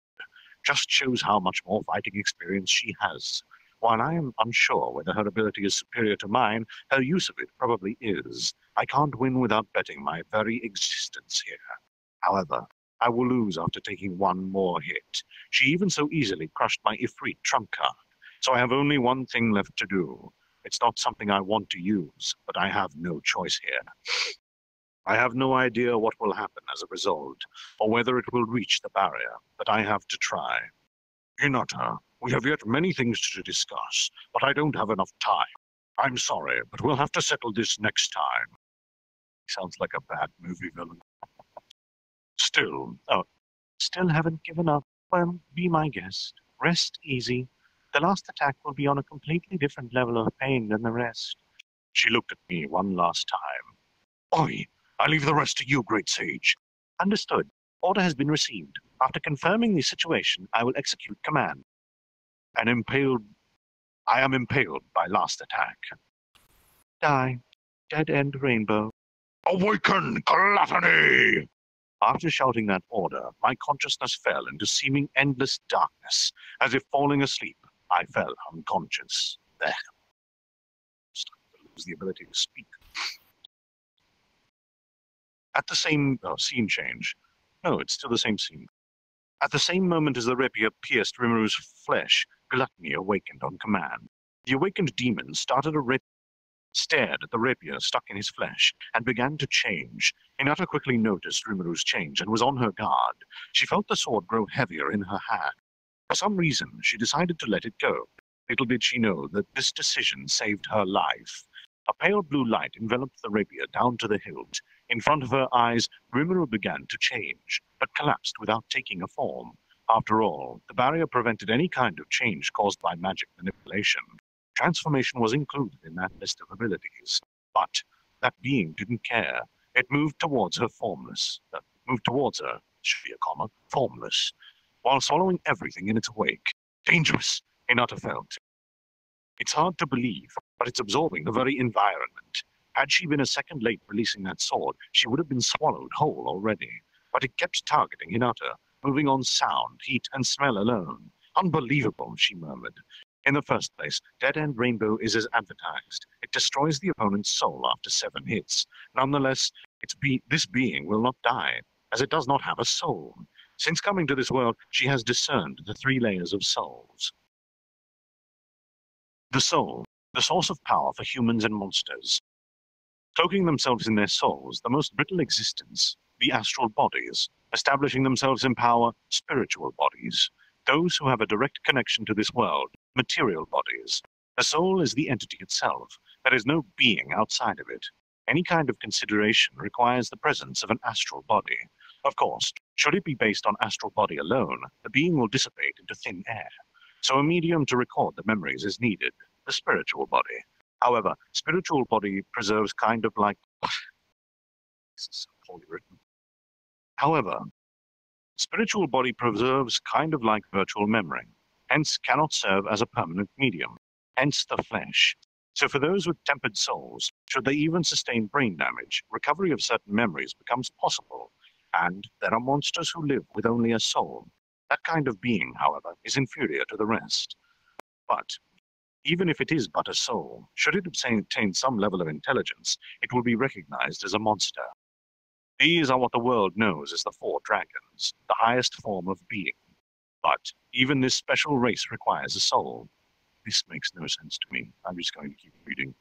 So what is happening before her now completely escapes her understanding. For the first time ever, Hinata felt anxiety. The only thing she could think of, would this no longer be a life form? At the very least, it has certainly exceeded the definition of life of this world. Yet before her eyes, it continuously tried to take shape. Right now, it looked like a slime. No, Hinata thought, it was a slime to begin with. What was now before her was far more sinister, devouring all life in sight. It wasn't something she could quickly defeat, but that doesn't mean it wasn't something she couldn't defeat. Her weapon, however, crumbling before her eyes. Astral Bind! She took out an amulet from her bag and erected another barrier with it, one that binds not the flesh, but every level of one's soul. However, the slime continued to move. As I thought. Thus, Hinata concluded that the slime before her was but Rimuru's empty husk, the result of the last words Rimuru called out. Gluttony, was it? Probably. Though his soul was destroyed, he activated some kind of program to defeat his opponent. In that case, this is simple. If it doesn't have a soul, it's hardly an enemy. All you need to do is stop the body from moving. Of course, she still needed to watch out for getting caught and devoured by this half-baked thing. Oh my, you are a pain even after death. I hate you. But if I don't erase what you have become, I fear you'll wreak havoc upon the world. She grumbled to herself while coming up with a plan. The point was to stop its movements. Having so decided, Hinata started to summon spirits. The myriad of spirits attacked the slime as a flood. Normally, she'd summon a demon, but that wouldn't be possible within the holy barrier. So while she did feel bad for the spirits, they'd have to go out and die. While confirming that the spirits have occupied the slime, Hinata began to chant a grand spell. Thanks to her ability, mathematician, she can normally ignore the chant, but this time was different. The magic that she could use within the barrier belonged to the incantation and spirit magic, as these do not rely directly on magical energy. The magic that she is planning to use is the ultimate attack magic from the Divine Magic Archive. The atheist Hinata was praying to a god. Finding this very fact ironic, Hinata hated this magic. However, her preference aside, the magic that Hinata knows, the strongest among it, is limited to the ones taught by the church. Her hands stretched out in front of her. One is drawing some complicated symbols in the air, while the other is drawing geometric shapes. After quickly weaving such a complicated spell, a completed magic circle was now before her. The decorative glasses have by now fallen off her face, and the text is getting small. I lift my prayers to the heavens. I ask for a holy strength. I beg for my prayer to be heard. Upon all of creation, disintegration! A power befitting a god. Though it's not an area attack, since it targets everything from the atom to the soul, it is considered the strongest anti-personnel magic. Upon completing the chant, a brilliant white light shot out from her hands, a blinding light. It traveled to the target at a speed of 300,000 kilometers a second, equal to the speed of light. The skill completely vaporizes the target via holy energy. The downside, it requires a long time to repair. Amidst a magic fight or a duel, it is not a power you can use. Moreover, it requires a large amount of energy to use, and can be used at most once per day. However, there is not a single being who could withstand this attack. Now, the hideous slime, who barely feels any damage from the environment, has disappeared without a trace. This is also a skill which only erases its target. It's over, huh? You are harder than I expected. Hinata sighed in relief, and so muttered. Using spirits, she notified the Holy Barrier Knight squad to dispel it. She had originally thought that there was no need to erect it, but the informant insisted that it was necessary. Had she fought without it? Oh, she thought not further. She refused to consider meaningless possibilities. Moreover, she was busy thinking about what the slime Rimuru had said. The kids, what was that about? Ah, whatever. Thinking about it wouldn't help. What can she do about something she has never heard of? After confirming that the barrier has been dispelled, Hinata thought about the future. Would she be able to gain complete control of Tempest if she set off for the city? First is information gathering. She decided to first learn of the subjugation team's progress, so she returned to the church. By now, the monster named Rimuru was completely forgotten. Whether they were strong or weak, there's no use thinking about something that was already erased. The chance that the monster was still alive was completely ignored by her. That is the secret to her strength and her greatness weakness, though she herself is unaware of that fact. Hinata's only thought at that time was, I need a new sword, and thus she left. Oh dear.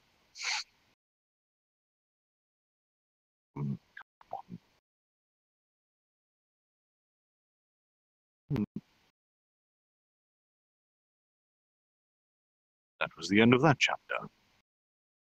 Whew, let me get a drink.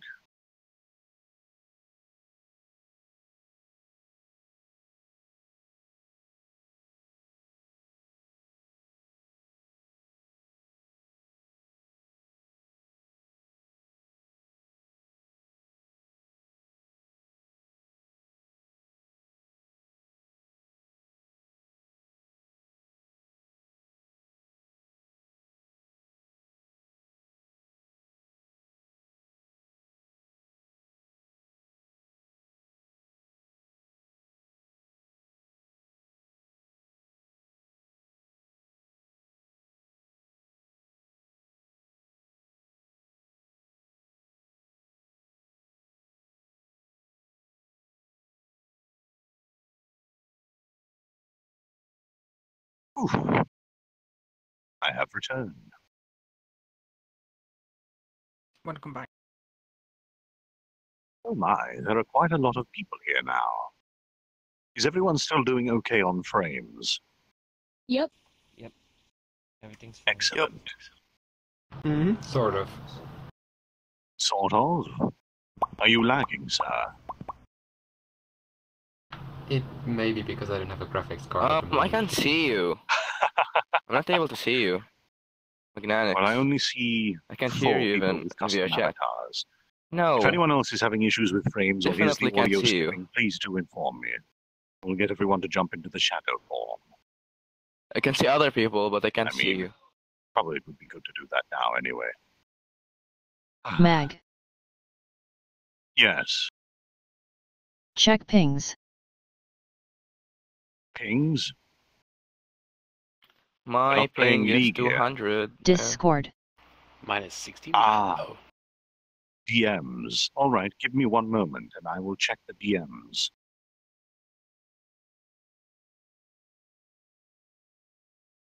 I don't know, What am I but doing? I can do it the from only within OVR. person I can see is I think. wait, how do we pronounce her name? Magnanix? What have we Yeah. done here? Oh, did you do it in the channel?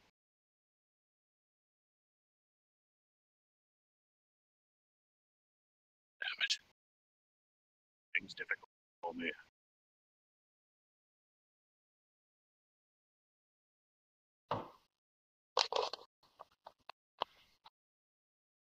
How far up is it?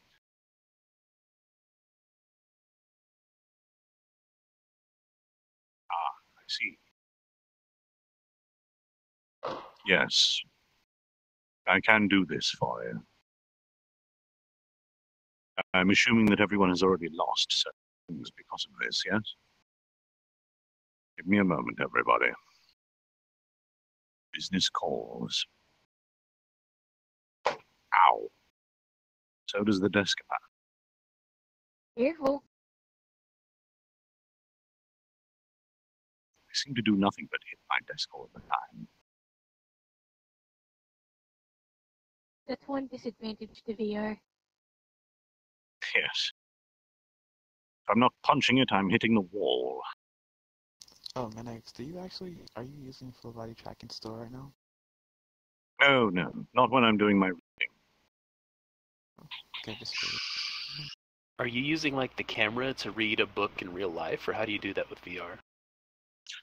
What I'm doing is I'm using a program called OVR Drop, and I've loaded up an ebook reader within it, which is why I have so many issues changing the page. It doesn't always detect that I'm clicking the trigger on the controller. Ah, cool, thanks. Apparently, my controller's running flat as well.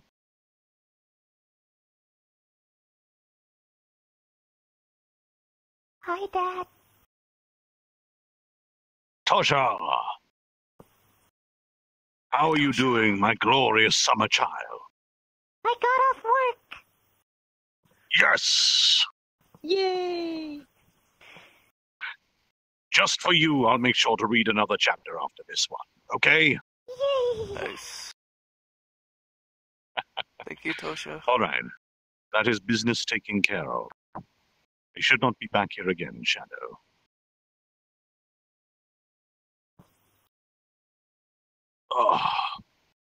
Okay, then. Chapter 67, Forest's Marauders. When I confirmed that the barrier has indeed fallen, I decided to finally come out.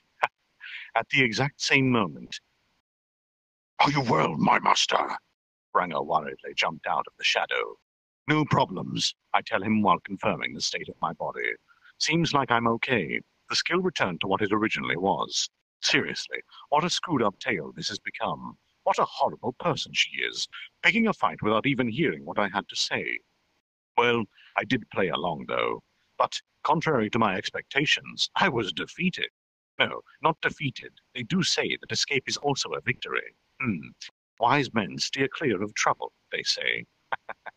As I thought, devoting myself to escape was the correct decision. Since I only tried to escape, now that I have, this is my victory. That's a little painful to say. So let's call it a draw. Yes, that's better. This was a really close call. I was able to survive thanks to the insurance I set up beforehand. But this was almost the end of me.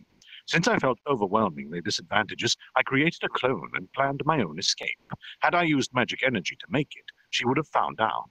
So, instead, I physically separated a piece of my slime body and sent that away.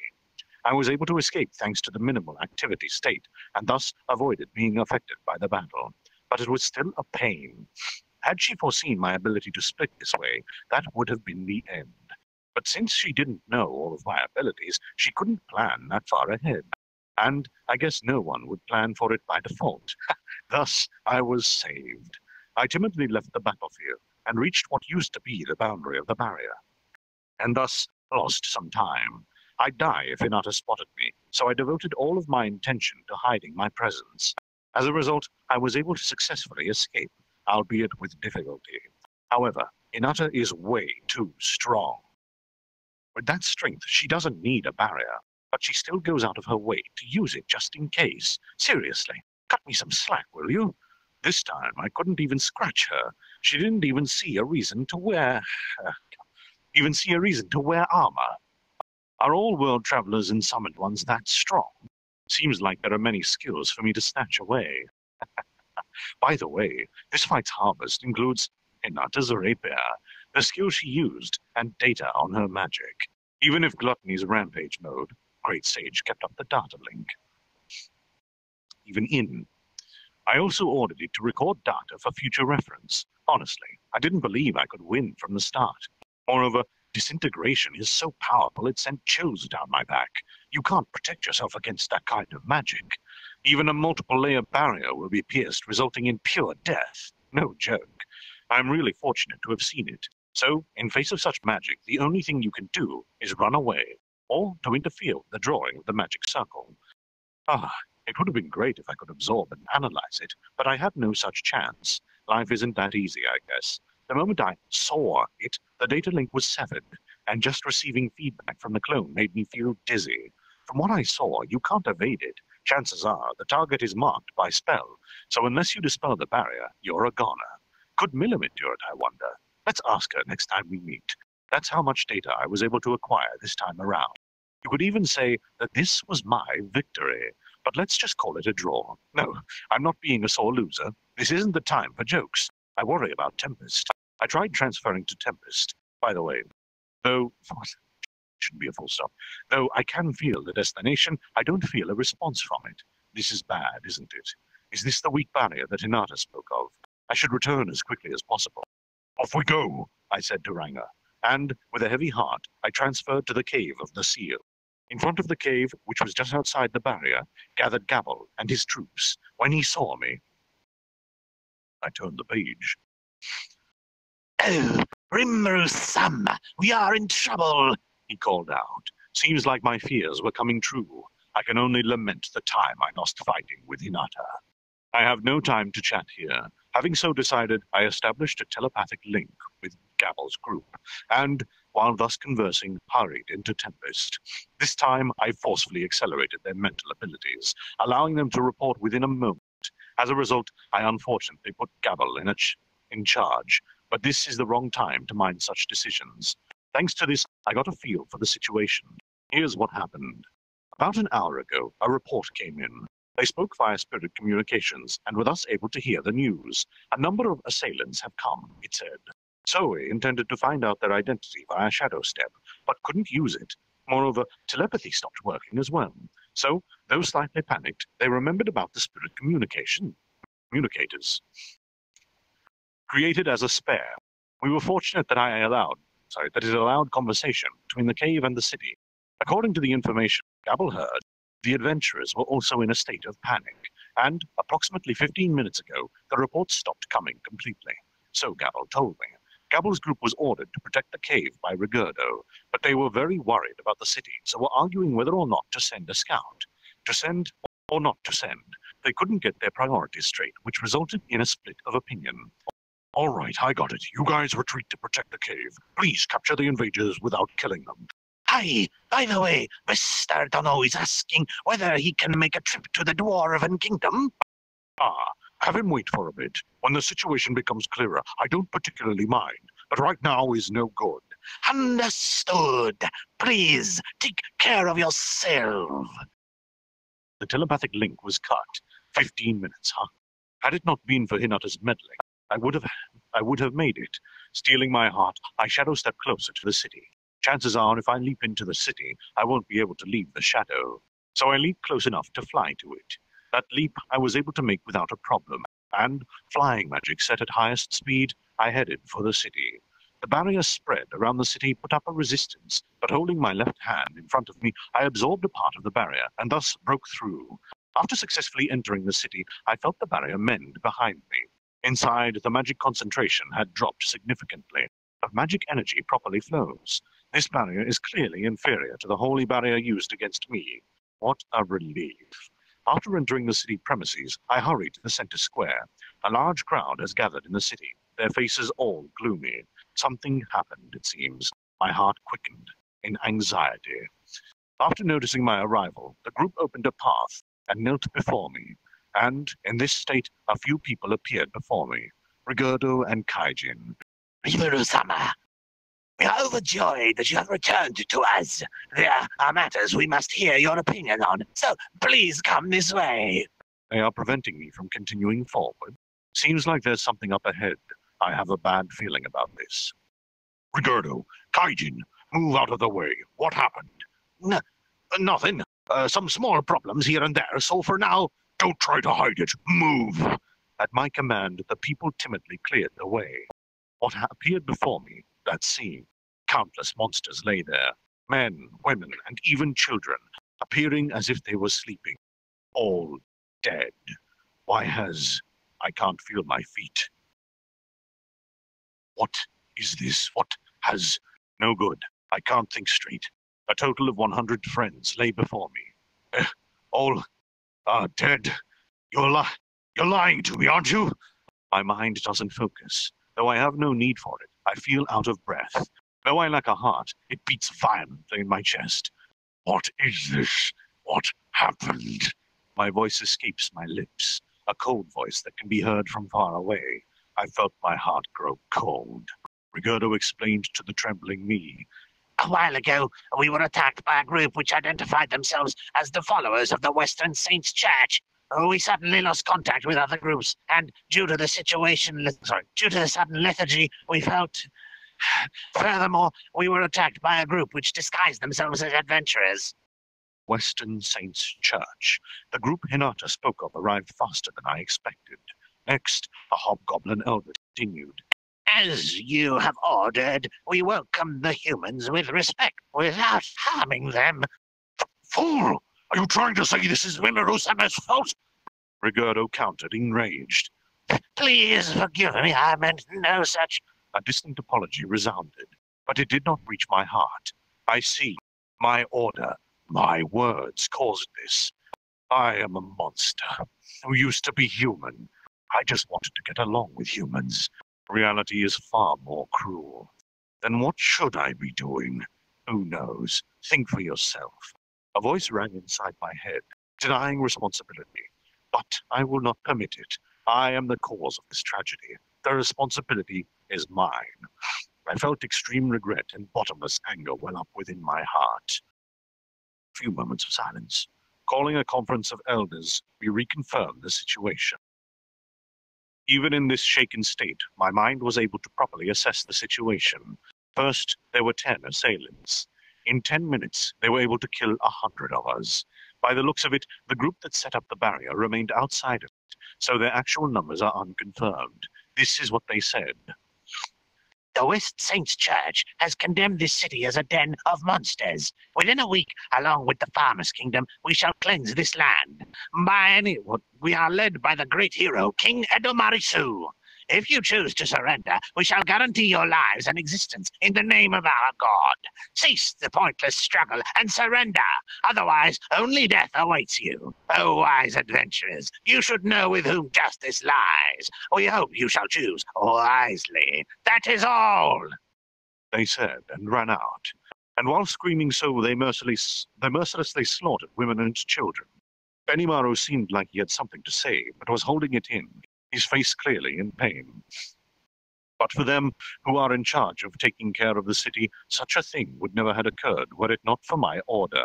My words have caused this tragedy. The adventurers who have come here. Next door. We came over. A number of traders were there, totaling about 50 men. They said, about this, please. Oh, we can fathom the reason behind Farmers' Kingdom's aggression, but we, the adventurers, have come to like this place. We cannot accept the methods of the Farmers' Kingdom, not the methods they've employed. They said they will come to attack. Would you let us help prepare the ambush? However, to make an enemy out of the church, what an unpleasant tale this has become, and other such lines. I can feel their attentiveness towards our suffering. Feeling gratitude for their words, I appreciate the sentiment, but we will clean this mess up by ourselves this time.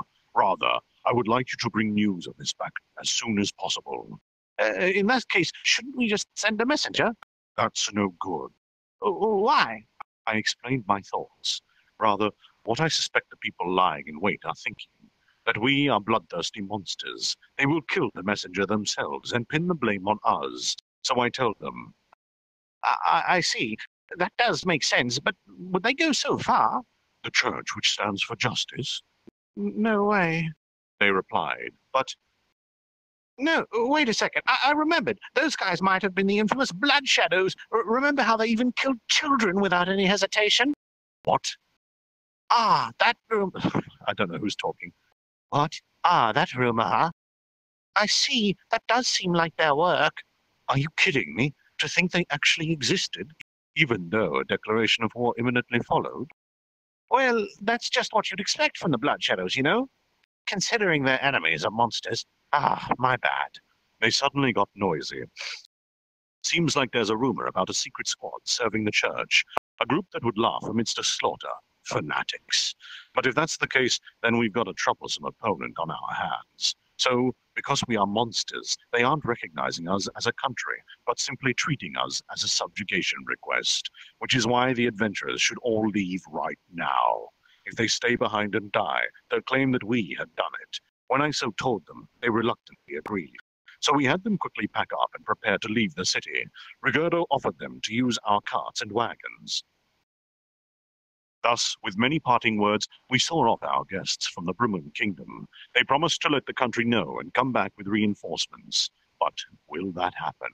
A single country could hardly make an enemy of the church. I don't expect much from them. Not that we need help. This is this country's problem, after all. All I have to do is slaughter the perpetrators. Personally. After all, if I don't do anything, the pain and wrath that fills my heart will not subside. Having confirmed their departure, I asked Rigurdo about something that has been bothering me for a while. By the way, where's Shion? I haven't seen her yet. Upon hearing these words, not just Rigurdo, but Benimaru, Soe, Hakuro, and Shuna all suddenly stopped moving. What's with their reaction? No way. Could it be? That idiot didn't go for revenge on her own, did she? No, about that. Something strange here. They are averting their eyes. Then where is she? No one answered.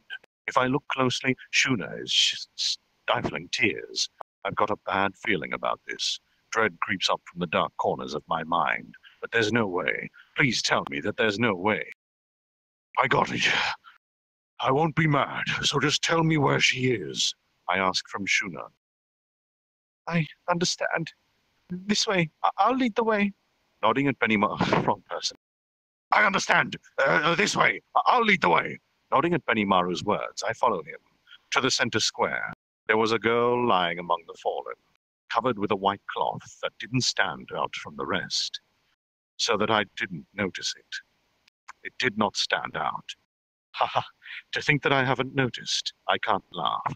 Open your eyes. I can't believe this. Please, open your eyes. This can't be happening. Why? Why has this Shion protected a child? The magic energy concentration dropped, so her strength had fallen. Shion was always bad with barriers, and the sword that slashed her was the Ogre Eater magic sword. The explanation was given, but I did not want to hear. My heart simply refused to listen. Shion, please, open your eyes. I want to cry, but I can't. Though my heart has been torn to shreds, this body does not feel the need to cry. I see. Went I off to the am a side, monster, allowed them to after LOS it by all. standing. Somehow, I was pleased with that realization.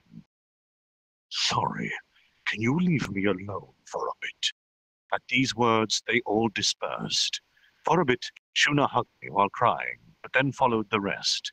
Yeah, I want to be alone. I don't get myself. Though I feel insanity creeping in, my mind is horridly calm. Extreme sadness, regret, wrath, these feelings mixed inside of me, seeking an outlet. Why has this solution? Impossible to calculate, impossible to understand. Reply impossible. What action would have been just? What action would have been just? Solution. Impossible to calculate, impossible to understand. Reply impossible. Was it a mistake to head to a human city?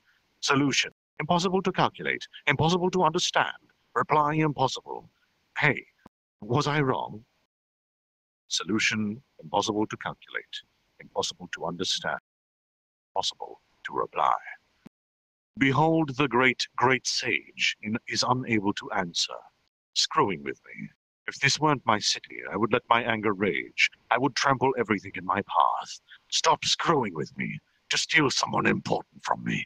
If I think about it, this is the first time I've lost someone close to me. Someone who hasn't lost anyone cannot comprehend the depth of this sadness.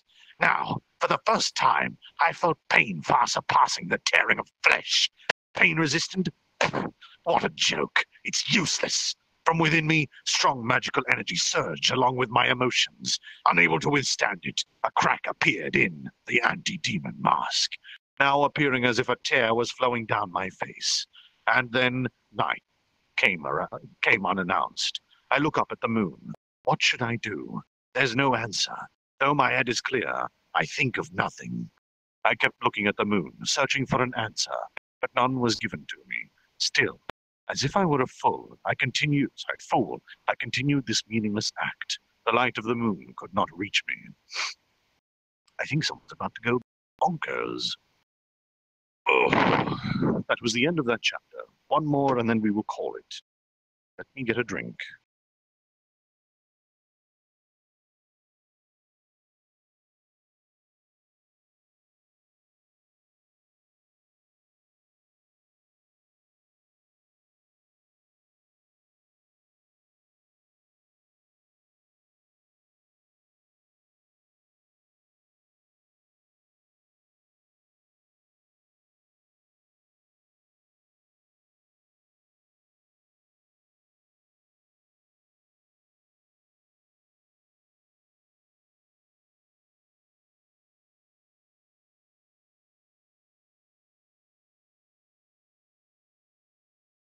I don't know if you can hear it, but I'm starting to get really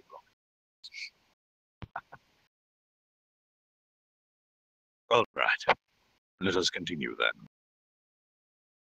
Thank you all for the hearts. Chapter 68, Soul and Hope. Ah, really? 3 days have passed. Shion hasn't woken up yet. I think she sleeps too much, really. I wish she would stop doing such a thing. No, I know. I know she will never open her eyes again. However, I did not want to admit it. I wish she could always fool around and making her usual crap and unpleasant cooking.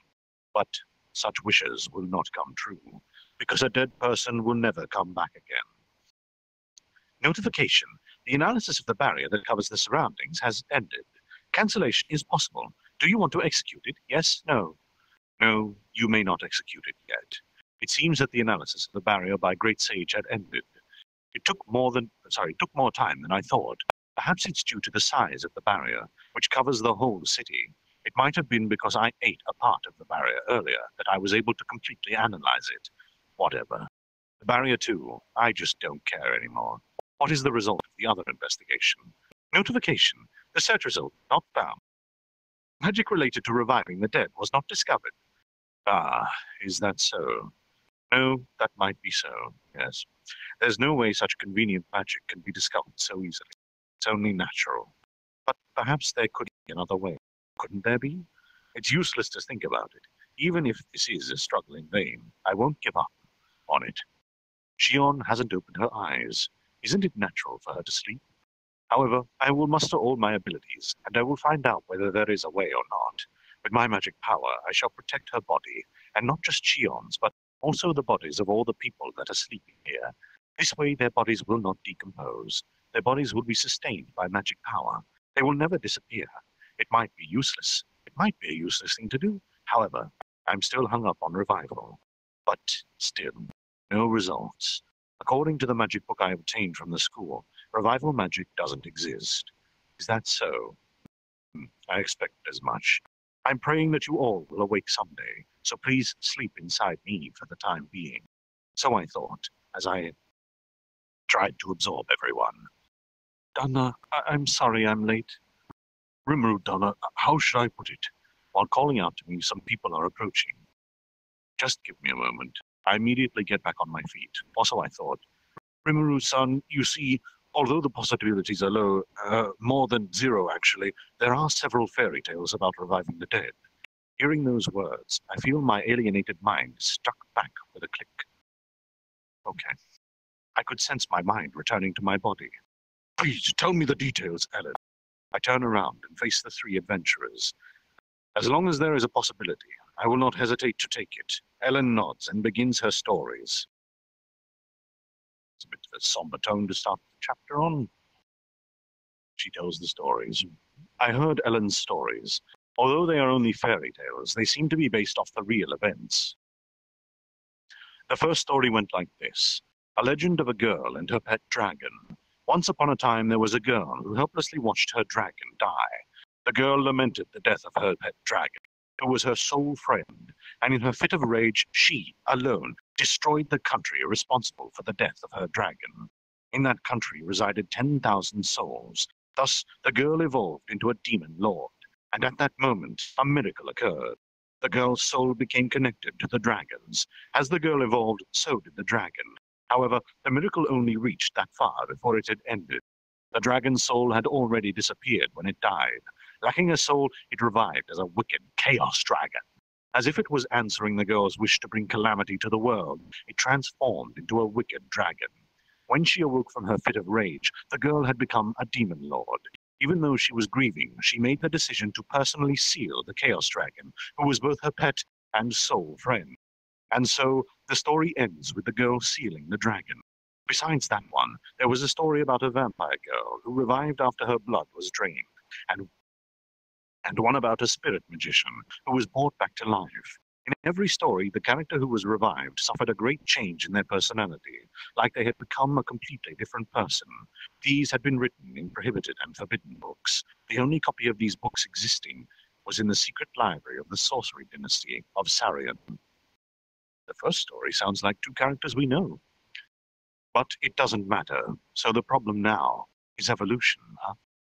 It's a fact that the evolution of a monster is vague. Just having a name is something significant. Isn't there a possibility that if I also became a demon lord?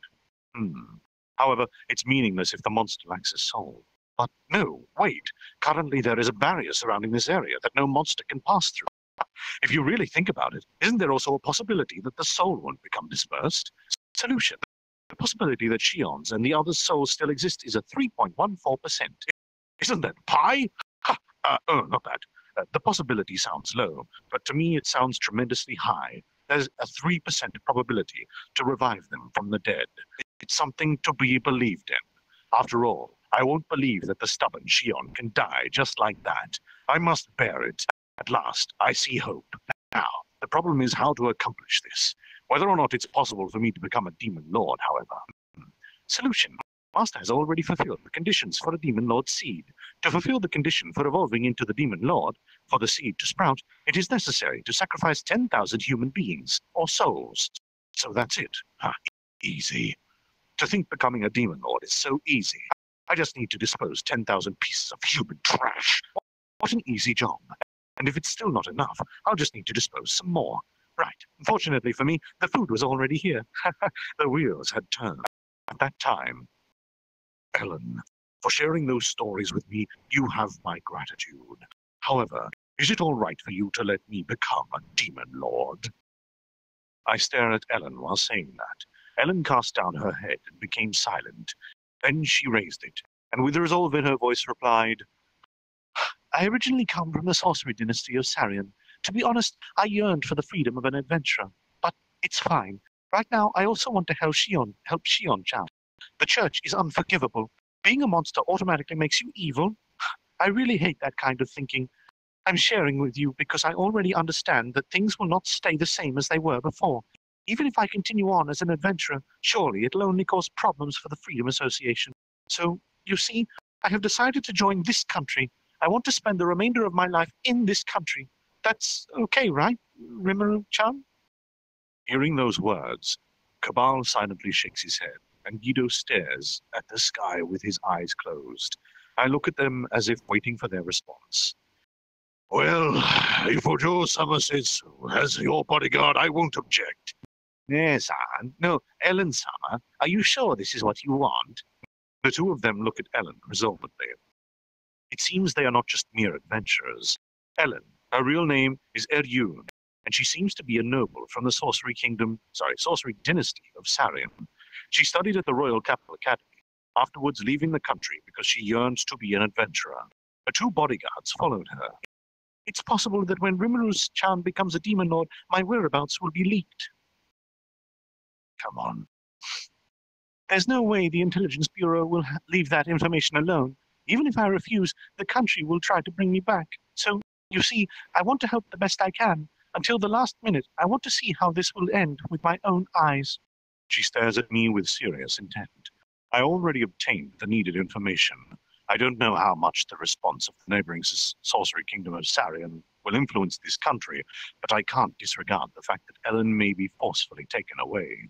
However, I had judged that there is still no explicit danger to her for now. That will be a matter for another day. Well, we'll put this matter on hold for now. I want to avoid doing anything that would increase our number of enemies. Is that so? It can't be helped. But whether or not Shion-chan can be saved, I hope you'll let me see this through to the end. I understand. As thanks for the information, Ellen, I don't mind if you want to stay till the end. However, if I become a demon lord and my personality changes, don't hold me responsible if I end up attacking you. Understood? I don't like that. But so be it. I believe in Rimuru-chan. Hey, Ojo, you got us involved as well. Really, so be it. There is no way around it, Danna. Ellen-sama is always like this, every time. Even though those two are sighing, they aren't opposing to it. God, the English. Despite the impression they made, these two are deeply devoted to Ellen. Still, the decision has already been decided now. To save Shion. For that reason, if it is necessary for me to become a demon lord, I'm fine with that. In about 3 days, the enemy's main army will conduct their attack. The situation had already been confirmed. Now, how should we proceed? To decide this ambitious plan, it's too early to talk about it. To conduct a preparatory meeting, it is necessary for everyone to attend it. If the barrier is lifted up suddenly, Shion's and the other souls may disperse and disappear. Fearing that, I erect the greatest barrier that covers the entire city using my magic power. A surprising amount of energy is consumed by doing it, but I am not concerned about that now. Instead, compared to the sense of hopelessness that I felt yesterday, I am now feeling delighted. Despite it might seem useless if you think about it, I'm glad I analyzed the barrier. Thanks to it, there's a possibility for the revival of Shion and the others. Receiving the report that the executives have gathered promptly, I go towards the conference room. In that place, there are 3 uninvited people. The executives don't understand why the 3 are here, so they are perplexed. Dana, I apologize for things that happen now. I didn't think that my country would do such reckless actions. Oh, wrong voice. Dana, I apologize for things that have happened now. I didn't expect my country to do such reckless things, Yomu said, while bowing his head. The 2 people beside him, Grucius and Mulan, also bowed their heads. For some reason, Mulan doesn't raise her bowed head and kept looking down. I thought it was suspicious. Grucius, because you helped Yomu to inform me, you have my gratitude. By the way, there's an important question. I remember that there's a barrier that's covering this city that prevented any page changes, apparently. Monsters from entering, so how did you guys pass it? What? What are you saying? I'm human. Sorry, but there's no time to play dumb. I know the facts that you and Mulan are devils. I asked the question I had prepared before. Grucius stopped playing dumb. Yomu is not surprised by that. It seems he had already known about it. It's exposed, huh? Even though I thought my disguise as a human was perfect. The barrier had also influenced me and Mulan. In fact, I'm only assisted. Mulan was the one who actually lifted up the barrier herself. That's right. It's my specialty, not only black magic, jujitsu, or hexes. and magic arts, Bujutsu or sorcery. Barrier arts is also my specialty. Entry is possible if you obstruct the flow of energy, but it will be restored once you enter. Other than that, there is something that I must ask to you for your forgiveness. It was the first time she raised her head and made eye contact with me, something she wants to be forgiven for. I don't think there is anything like that. While drinking the tea that Shuna served, I decide to hear the 3 stories. Actually, I'm a subordinate of the Demon Lord Clayman. Clayman is the Demon Lord that was called as the Marionette Master. The mission he gave me was to do a secret investigation of this city, and so I reported to him the information about this city that I obtained. At that time, he was in a good mood and said, "After you finish the next ordered task, you will be released." Something like that. I was deprived from my heart by Clayman. My life and death was in his hands. Because of that, I can't go against any of his orders, so I was rejoiced that he would reward me with my freedom. And the last order he gave me was...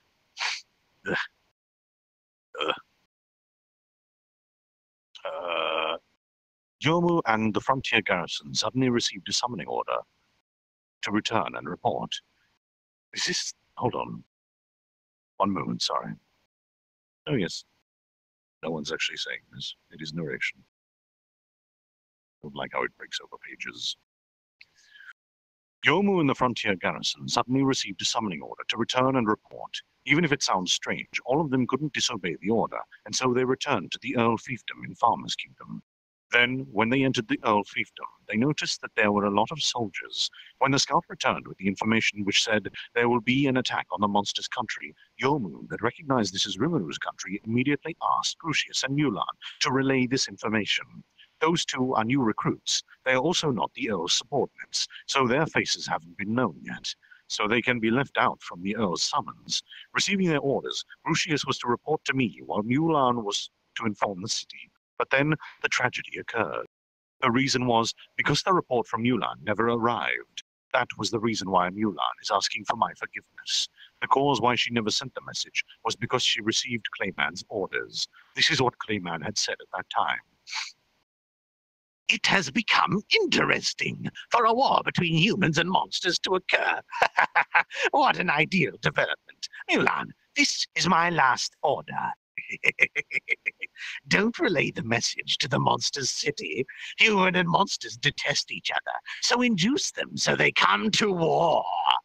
The purpose was to cause a war. Although he said that this was the last order, she never received her heart back, and thus we come to this condition right now. Dana, you can be angry, but I hope if you can, please forgive Mulan. Oh, wrong voice again. That was the guard. Yomu is desperately protecting Mulan. However, does the fault lie with Yomu? The one who wronged me was not Yomu, but the government of the Farmer's Kingdom. No, it is the king himself. Yomu and I had common goals. He also regrets he wasn't able to inform me, but he didn't have any bad intentions. This guy, Yomu, has a strong sense of responsibility. I think he was a good guy. I then stand up and walk naturally besides Yomu, and I casually move my hand and pierce Mulan's chest. "Donna!" I heard Yomu's voice panicking. I'm ignoring it. Mulan opening her eyes widely in astonishment and resigned herself to her fate. Because there's a clear difference in ability, it's useless to resist. A wise decision. With my hands, I crush Mulan's temporary heart and lift the curse, and then I create a new core. It's something easy for me to do now. While she opened her eyes widely with a confused look, I speak to the motionless Mulan. It was fortunate there is a possibility that Shion and the others can be revived. If I haven't heard about the stories, you would already be dead by now. She... still alive? Huh? I ignore the reactions from those 3 people. This is your last chance, so use it well. I speak. Yes, I won't forgive another failure. Mulan, with this you are now free. Be good to Yomu. From now on, go where you want to go, and do what you want to do. But before that, please tell me everything you know about that damned bastard Clayman. Mulan nods to my request, and so I learned many information about Clayman. Many information. So in conclusion, it is Clayman who instigated Gelmudo to manipulate the Orc Lord's rampage incident. To that question, Mulan silently nodded. Hearing this, Benimaru and Hakuro fold their hands with a glum look on their faces. That person, I decided in my heart that I will personally murder him. Manipulating people and bringing conflicts. Not only that, this time he also caused our city to be swallowed up in this great misfortune. Forgive him? Like hell I will. I had heard enough information. Now is to ask her what she wants to do for her future. Well, even though I finally got a taste of my long-awaited freedom, I think it is fine to be tied again for the short period of a human lifetime. So that is her answer. Yomu's face turns red. There is not much that I can do in this situation, but giving them my blessings. I see. By the way, Yomu, I have something to ask you for. It is my pleasure. If it is what Dana wishes for, I will do anything. Good. I knew he would say that. It's like what I planned, just like helping Mulan. I didn't have any other plans like this before, but now I won't permit any failures. You, please become a king. I said it like it was a petty thing. What? Yomu looks at my face. I then explain my idea to everyone. Basically, this time everyone who attacks us will be eradicated. This point is not negotiable anymore. Then the next problem is the Farmer's Kingdom. Shall I massacre every citizen there? So it's like that. But there is no reason to do such a thing. If the sacrifice, souls, number isn't sufficient to fulfill the requirements to evolve into a demon lord, I would, without any second thoughts, massacre them all. But fortunately, it seems that the number of people who are going to attack are sufficient by themselves. From the information Yomu had, the number of troops exceeds 10,000. It was really helpful. This is what I really think. It's weird that I would say it was helpful for the enemy to have such a large number, because the requirement is to kill. It is something that I can easily do right now. So after annihilating the army, what will I do next after becoming a demon lord? This is the problem. Even if I kill everyone who dares to attack, if it's possible, I want to be... What? If it's possible, I want to hold a ceasefire agreement. Okay, whatever. But after I kill everyone in the upper echelon of the government, who will be the responsible party for such agreements? Not only that, if the central government is empty, the citizens will surely become concerned. So that is when your role comes into stage. How's that? Yomu is thinking. Yomu's role is to purge all of the corrupted officials. Though I will kill every bastard that comes into my sight, I want someone to depend on to cleanse all of the remaining trash that still remain in the country. At the same time, calming the citizens and to be crowned as the new king. It's for the sake of establishing diplomatic ties between our countries. Don't say it so lightly. Me become a king? Isn't it easy? Even if I become a king. Sorry, even I become a king. So you can also become one too. Well, even if I became a king, it's more like a demon king. Yomu, Rimuru-sama thinks if it's you, then you can do it. I also will. In the stormy days or in the sunny days, I promise to always be there to support you. Those words of Mulan act as his support. Now, with heartfelt resolution, Yomu nods at me. Those two, they are really affectionate with each other. We shake hands. The preparatory meeting had completely ended, with every detail pointed out. Now, about whether I become a demon lord or not. About whether Shion and others can be revived or not. Someone who lost their life cannot return ever again. However, Shion and the others haven't been lost yet, so there is a possibility. I am an atheist. I don't believe in any gods, but now I decide to hold a prayer to the one who governs all miracles. If it was Hinata, in this situation, she might choose to ignore such a useless act. It might really be useless, but if I sincerely believe when I pray, Shion and the others will surely be okay. The moonlight's reflection, which basks me with those small lights, and those lights seem to gently affirm my prayer. And that's the end of that chapter, and thus the end of tonight's reading session. Ooh. Yay! Yay, They alright. learned many information about being reincarnated as a Many information. Many information would everybody about like to come on stage for the group photo? Yes, everybody knows this too well. Shadow, can I get you to take the photo for me? This is actually my first time here. Hooray.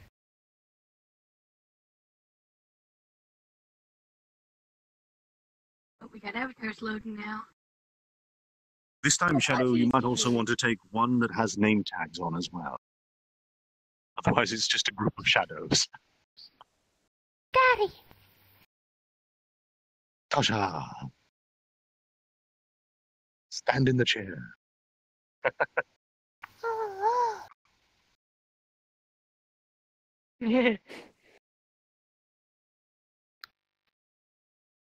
That was fun. Yep. Indeed it was. Glad you We're about enjoyed to go murder a hobo on everyone. Oh, yes. Can't wait till next week. It's about Blood for the blood abs- gods. Cheese. Death will purify. Everybody, cheese. Cheese. Chicken! We got some people AFK though. Okay. Chicken? And one with the name tags Sure, Shadow. why not?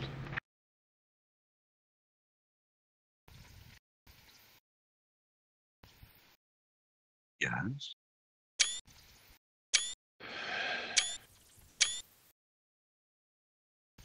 Got it. Excellent. Nice. Hello, Ozzy. Ozymandias. I am Finally so happy made I was it. able to get off work. I'm no longer working on Saturdays. Oh, very nice. No longer. I'm working right now. I told my boss I'm just doing. Such a long Yeah, I'm self-employed. I am my own boss now. Yes. Well, thank you for the reading, Oh, really? Magnanix. Did you quit? I'll see No, you I didn't next quit. time. I just don't work on Saturdays anymore. I've I see. redone my whole. I'm getting off shifts earlier, and well, I don't work on Saturdays. So. Still over. Wait, is that? Wait. Glad you could Wait make a it, minute, Tosha. bruh. Bruh, is that Murmur? Glad you could make it, buddy.